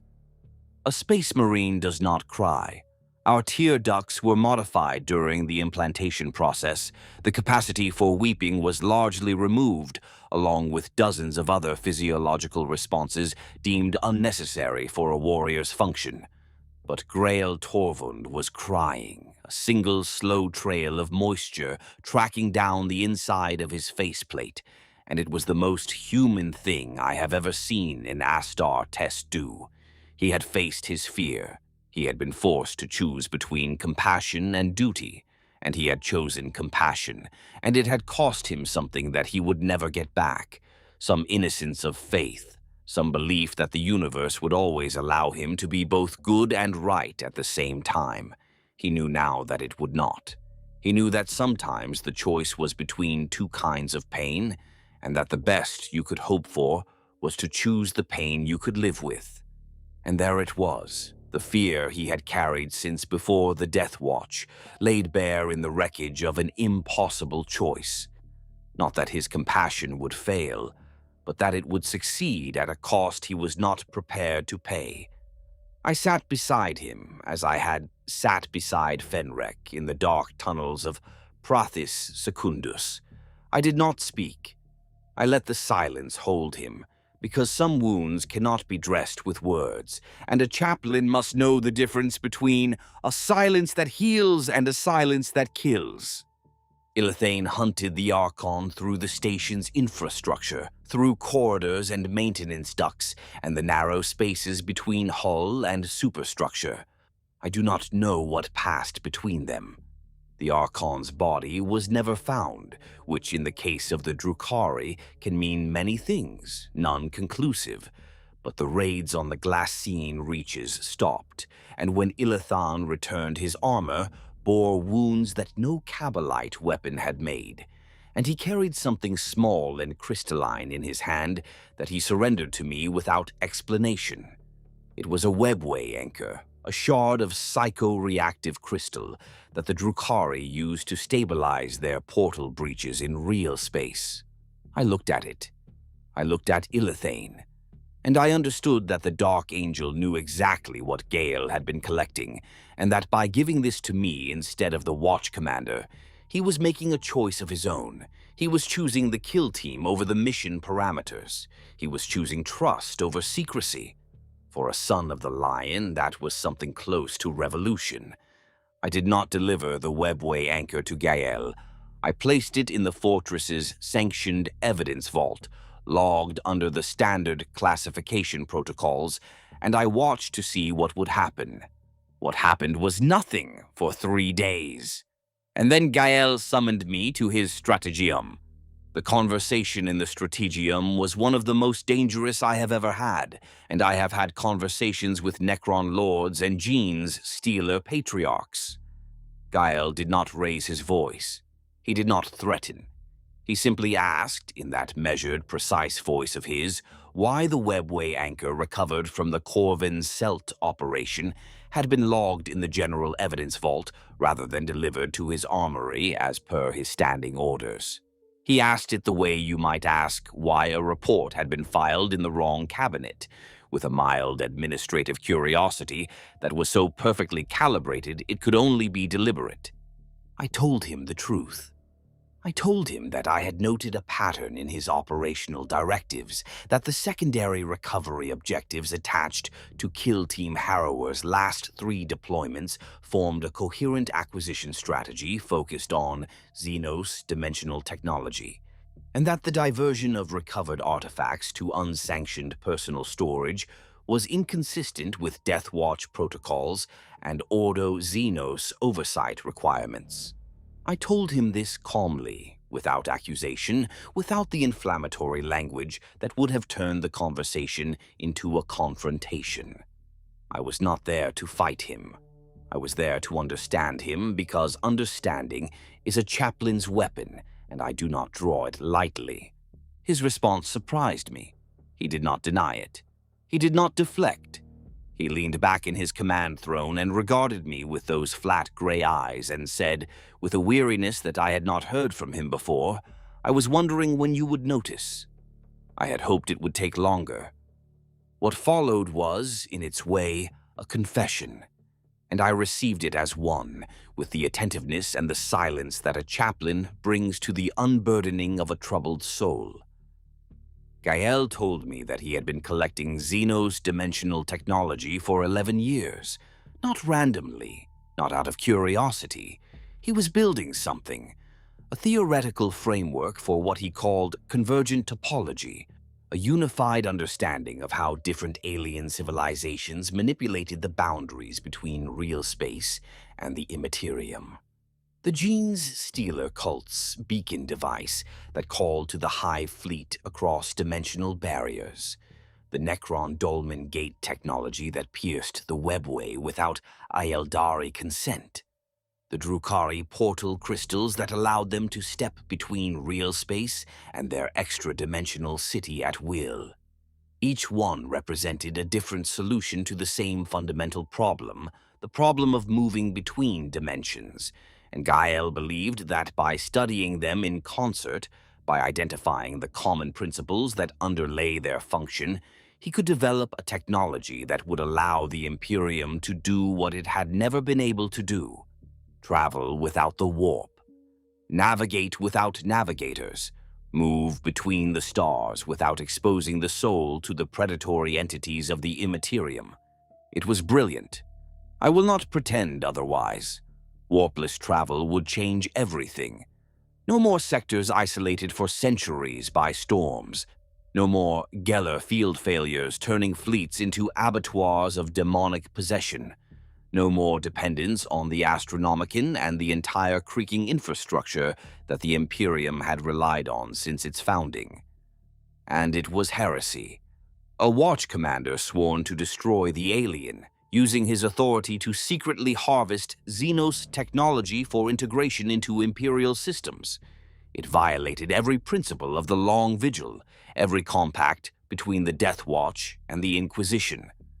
The road to damnation is paved with reasonable justifications, and Gael's justification was the most reasonable I had ever heard, which made it the most dangerous. But he was not finished. His framework required expertise no Imperial scholar possessed. He needed someone who understood both human technology and alien science, and he had found such a person. A warrior scholar who had arrived at Talasan 3 years before my own assignment, traveling under the seal of an Ordo Xenos Inquisitor, bearing credentials the fortress's security could not penetrate. Gael had known from their first conversation that no human who had lived a normal span of years could possess such knowledge.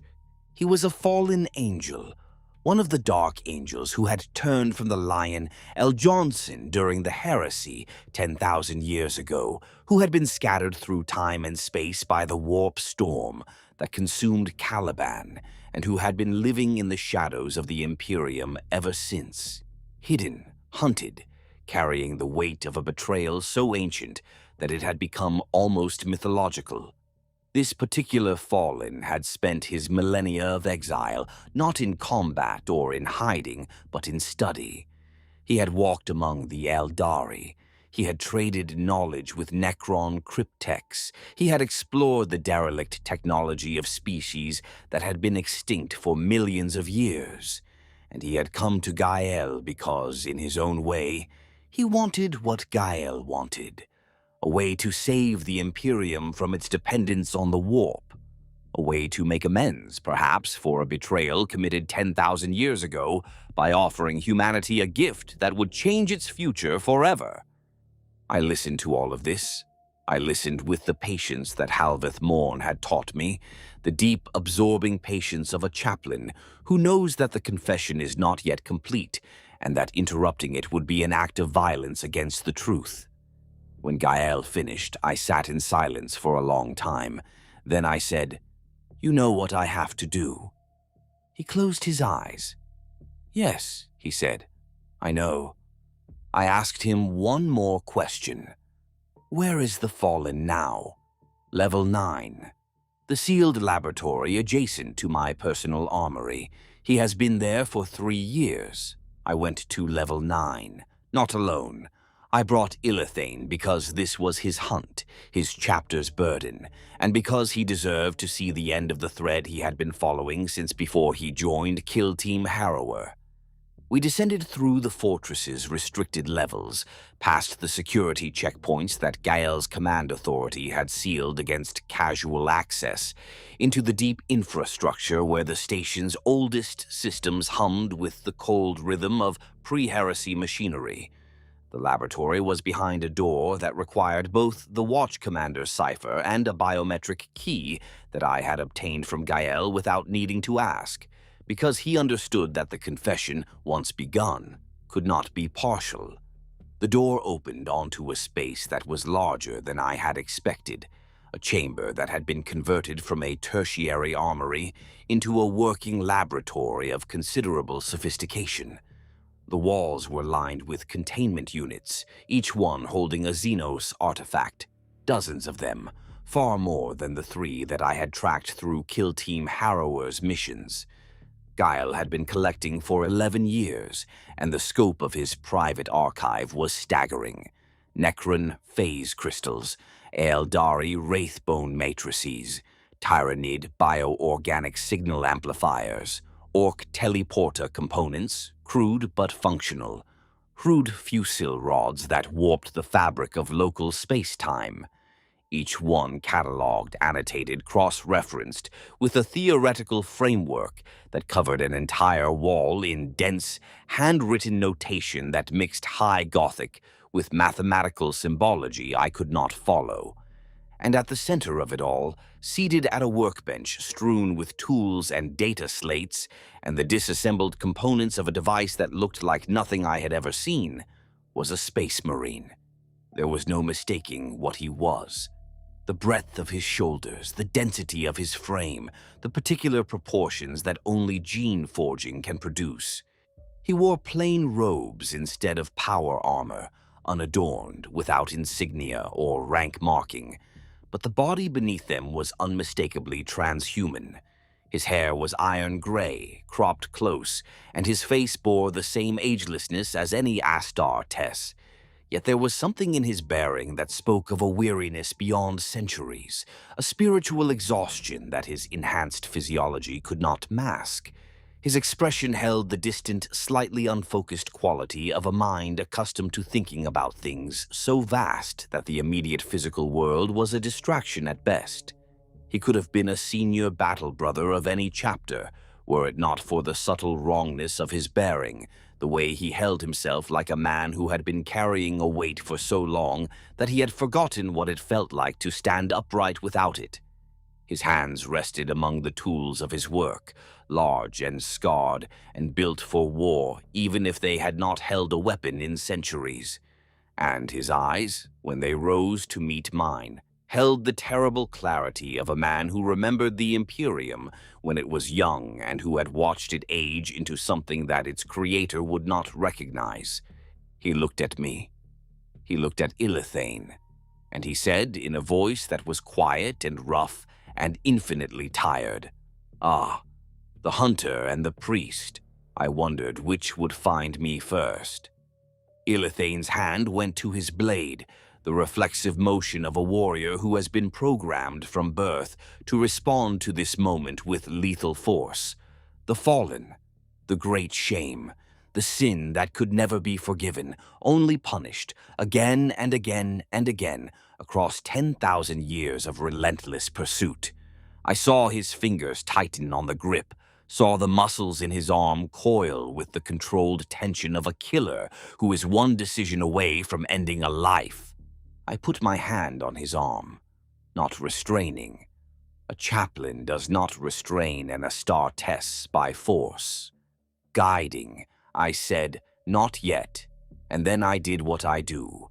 I asked a question. I said to the fallen, "Was it worth it?"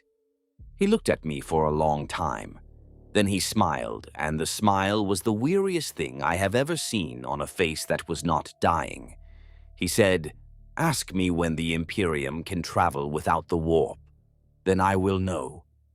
Ilithane looked at me. I looked at him, and in that look passed everything that we could not say, the understanding that this was bigger than the hunt, bigger than chapter honor, bigger than the ancient grievance that had driven the Dark Angels for 10 millennia. The Fallen was not a warrior hiding from justice.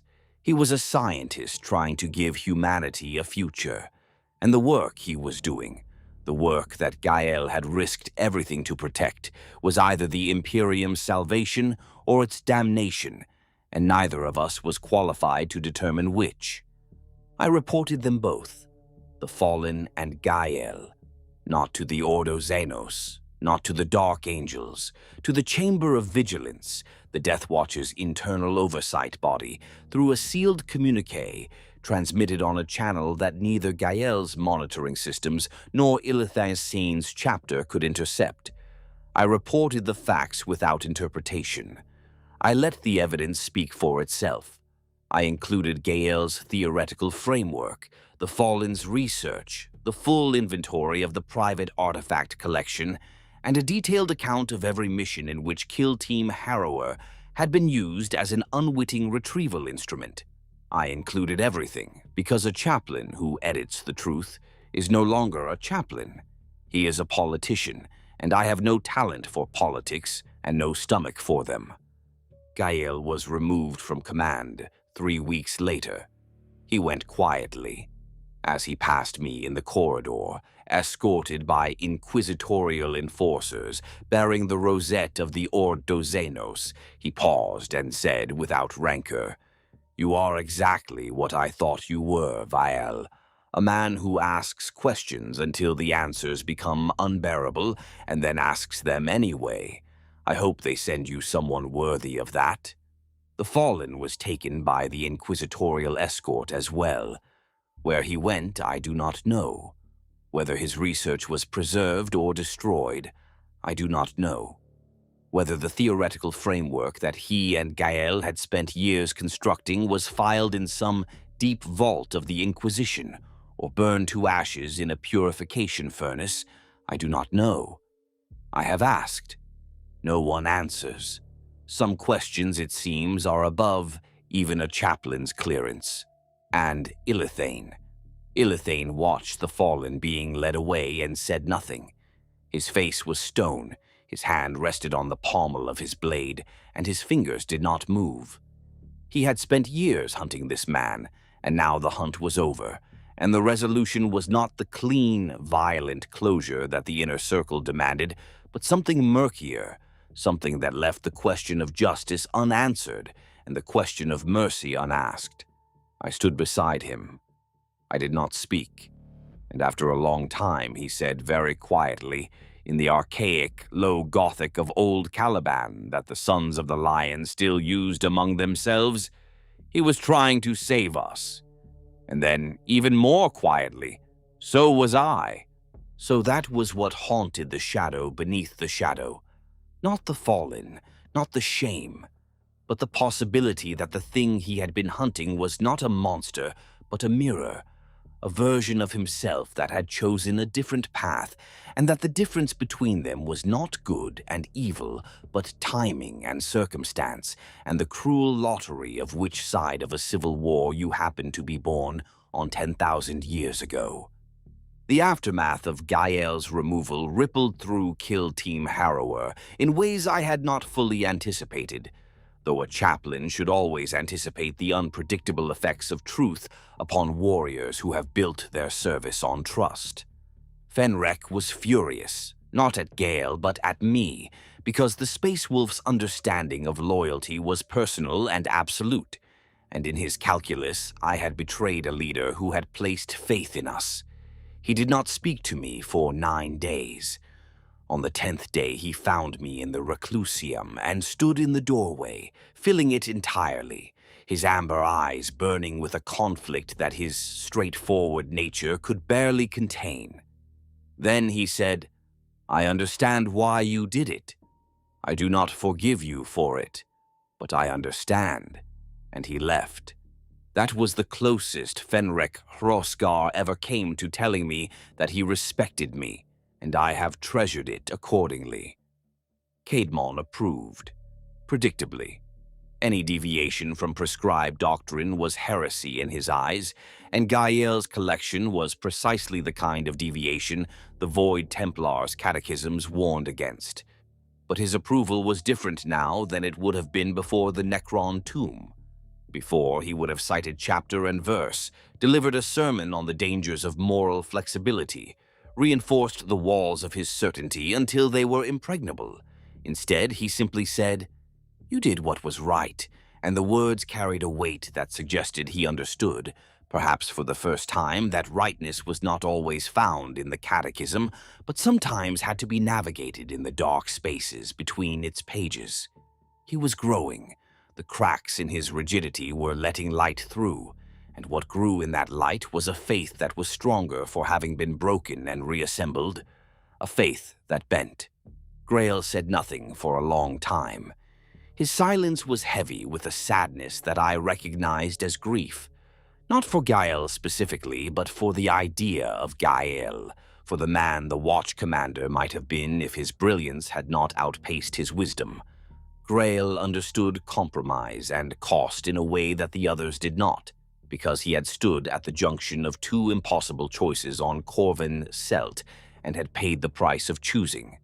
He looked at me one evening across the Kill Team's common table and said, "Do you think he was wrong?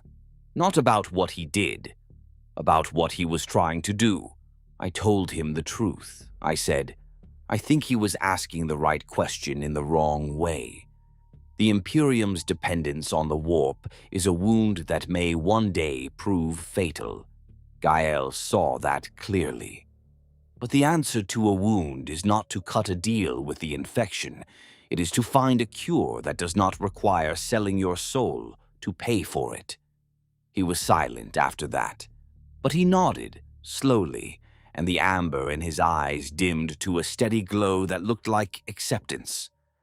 Kelvoth processed the information with efficiency and arrived at a conclusion that was, in its mechanical way, profound.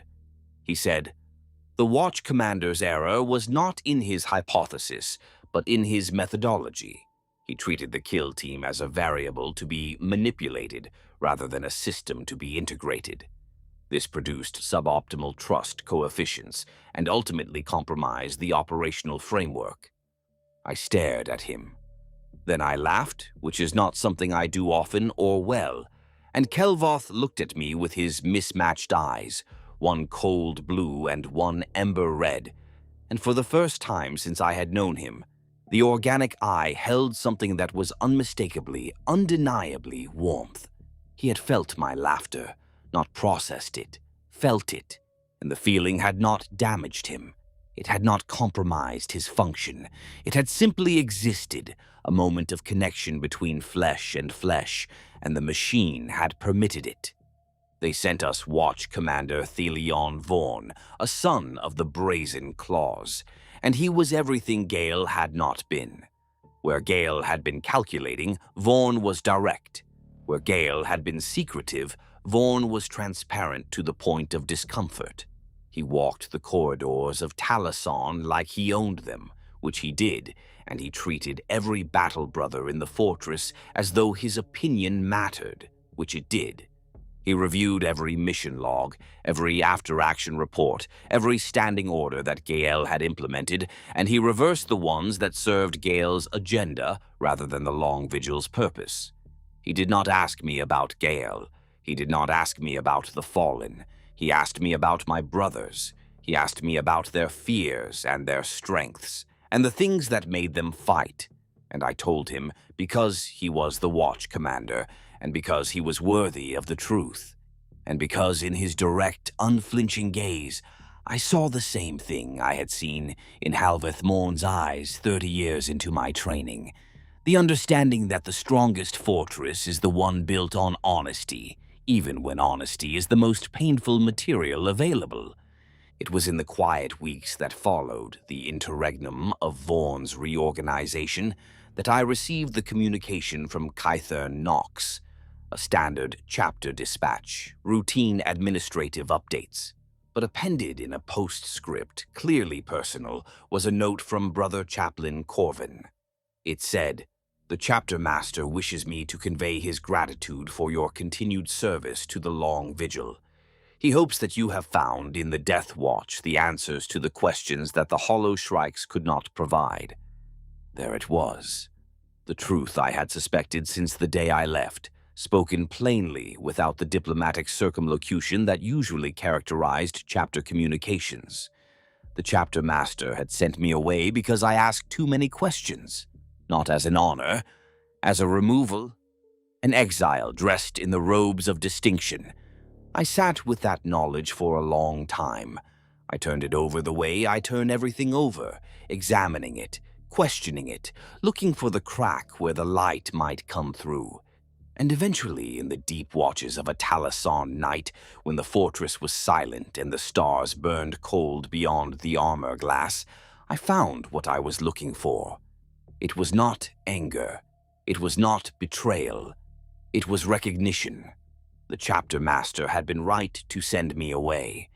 Not because I was a problem, though I was. Not because my questions were dangerous, though they were. But because the Hollow Shrikes were a single chapter with a single perspective, and my questions had always been bigger than that. They were questions about faith itself, about the nature of duty, about the architecture of belief in a universe that seemed specifically designed to punish those who believed in anything. Those questions did not belong in the Greywood.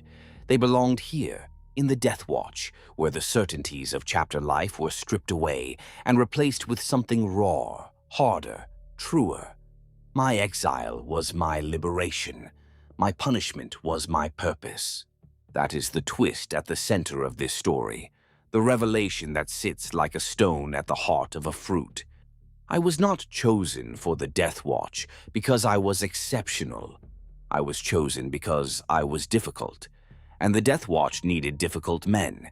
It needed chaplains who asked questions instead of providing answers, because the answers that the Deathwatch faces are not fixed. They shift. They evolve. They require constant re-examination, the relentless application of a questioning mind to problems that a rigid mind would simply break against. Gael had been brilliant, and his brilliance had led him to transgression because no one had been asking the questions that might have kept him honest. The Fallen had been seeking redemption, and his quest had led him into the arms of a man whose ambition matched his own, because no one had been asking the questions that might have shown them both a different path. The Deathwatch did not need a chaplain who had all the answers. It needed one who would never stop looking for them. Ilithane left Talasan the night after the Fallen was taken. No farewell. His quarters stripped clean, his armor rack empty. I do not know what he told the inner circle when he returned to the Rock, whether he reported the Fallen's capture by the Inquisition as a failure or as something more complicated, something that the Sons of the Lion have no vocabulary for.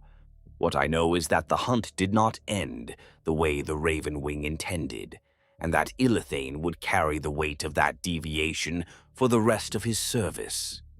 Nothing remained of his presence at Talasan except a single item on my meditation cell's threshold, the Aldari haywire device that had saved my life in the Necron tomb. With it, a note in the angular script of Caliban that read simply, "For the questions you did not ask." I surrendered the device to the armory because a chaplain must practice what he preaches. But the note I kept, the note I have kept. The months passed. Kill Team Harrower continued, as kill teams do. Fenrek returned to the Space Wolves when his secondment ended, and on the day he departed, he embraced me in a grip that cracked 2 of my rib fusions, and called me the strangest chaplain he had ever served under, which from a son of Fenris is the highest possible compliment. He said, very quietly, so that only I could hear, "You heard me in that tunnel. You did not let me be alone, I will remember that." Then he was gone, laughing, boasting to the docking serfs about the saga he was going to commission when he returned to the Fang, and the laughter was real this time, all the way through, with no hollow space behind it. Caedmon remained in the Deathwatch. His rigid faith had found, in the Long Vigil, a framework broad enough to contain it without shattering. He became something I had not expected, a mentor to newly arrived brothers from Zealot chapters, the ones who arrived at Talasan with the same iron certainty he had once worn, and who needed someone to show them that faith could survive flexibility. He was, in his own severe way, gentle with them. He understood their fear because he had lived it, and he had come through the other side carrying something stronger than certainty. He carried conviction, which is certainty that has been tested and has chosen to remain. Grail went home to the Ashen Drakes, carrying with him a gentleness that the galaxy had tried and failed to burn out of him. On his last night at Talasan, he came to the Reclusium and knelt before the altar and prayed for a very long time. When he rose, he said, "I do not regret the choice I made on Corven Selt. I would make it again. I would always make it again. And I will always be afraid that the next time, the mathematics will not work out." I told him that was not weakness. That was wisdom. Wisdom is knowing the cost of your convictions and paying it anyway. Kelvoth is still here, still analyzing, still maintaining his augmetics with the meticulous care of a man who has built a cathedral from his own body. But something has changed in him since the Necron tomb, something small and persistent, like a crack in a dam that will never quite close. He has not removed any more of his flesh. I noticed this 6 months after Aethermoon and I have not mentioned it, because some things are best allowed to grow in silence. He still speaks in his monotone. He still processes his emotions through filters of logic and probability. But his organic eye watches things now that his augmetic eye used to handle alone. He watches the serfs in the corridors. He watches new brothers arriving at the fortress, their faces tight with the barely concealed anxiety of warriors entering a world they do not understand. He watches me sometimes when I am leading the litanies, and the expression on the organic side of his face is something that I can only describe as contemplation. He's thinking about what it means to be alive, not functioning, not operational, alive. And he is arriving at conclusions that his logic engines cannot quantify, and instead of rejecting them, he is sitting with them, letting them exist, allowing the flesh to teach the machine something that the machine cannot learn on its own. I have not given up on him. A chaplain never gives up on anyone. New brothers have come to kill Team Harrower, new faces, new chapter traditions, new walls to scale, and new silences to decipher. A white scar who rides the corridors of Talasan on a training mount when he thinks no one is watching, his face lit with a joy that he hides the moment anyone appears. A son of the Black Templars, a true Templar this time, not a successor who recites poetry in his sleep and is mortified when anyone notices. A Crimson Fist who lost his entire company to the Orcs and carries the grief like a continent on his shoulders, his silence so heavy that it has a gravitational pull that bends the conversation around it. I watch him carefully. I watch him the way I should have watched Raydorn. I look for the signs, the withdrawal, the quiet retreat from the living that precedes the final retreat from life. I will not lose another brother to that silence, not while I carry the weight of the first. There is also a salamander, because the universe has a sense of pattern, if not of humor. He builds tiny mechanical birds in the forge and releases them into the ventilation system, where they flutter and sing in corridors that have never known birdsong. The first time one of them landed on Kelvoth's augmetic shoulder, the brother of the calcified stood perfectly still for 11 seconds, his organic eye tracking the tiny construct as it chirped and preened and generally behaved as though a massive cyborg space marine were the most natural perch in the galaxy. Then he reached up with his mechanical hand, and I tensed, expecting him to crush it or brush it away. He did neither. He let it sit. He let it sing.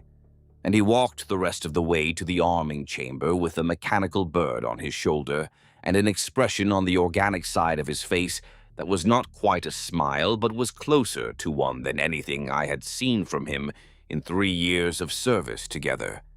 These are my brothers. They are my purpose. They are the questions I was born to ask and the answers I am still searching for.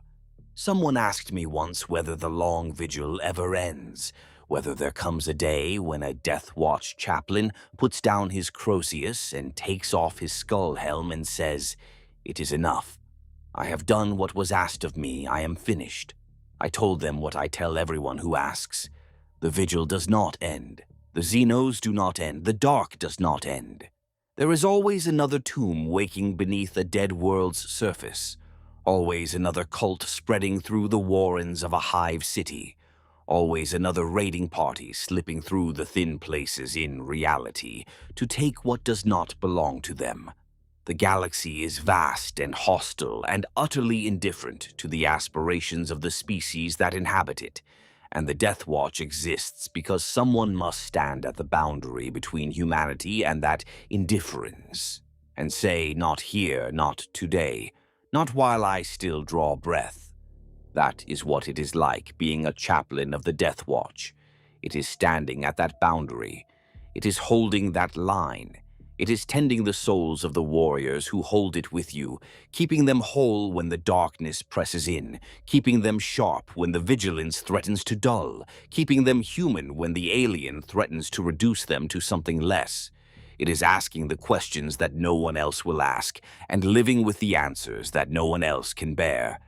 It is loneliness and purpose, grief and resolve, doubt and faith wound so tightly together that they become the same thing, a single cord that does not break because it was never meant to. I stood before the new Kill Team Harrower yesterday, in the arming chamber where it all began. 5 brothers, 5 chapters. 5 sets of walls built from pride and fear and the particular armor that each of them had constructed to survive a galaxy that devours the undefended. They stood before me the way the first 5 had stood, wary, proud, guarded, uncertain. They wore the black of the Deathwatch and the silver of the Long Vigil's oath, and they looked at me with the eyes of warriors who had been told that their new chaplain was unusual, difficult, a man who asked uncomfortable questions and did not accept comfortable answers. I looked at them. I let them look at me. I felt the weight of Requiescat in my hand, the bone-stone Crozius that had cracked the skull of a Necron lord and blessed the dead of a dozen worlds. I felt the weight of every name I carried, every face I remembered, every silence I had failed to hear, and every silence I had caught, just in time. I felt the weight of Raydorn, the first, the one I could not save, the one whose death had taught me that a chaplain's true enemy is not the alien or the heretic or the warp-spawned horror, but the quiet, creeping despair that eats a warrior's soul from within, the silence that fills the space where faith used to be. I looked at my new brothers, and I asked them the question, "Tell me what you are afraid of." "My name is Dravith Vale. I am a chaplain of the Deathwatch, and my vigil continues.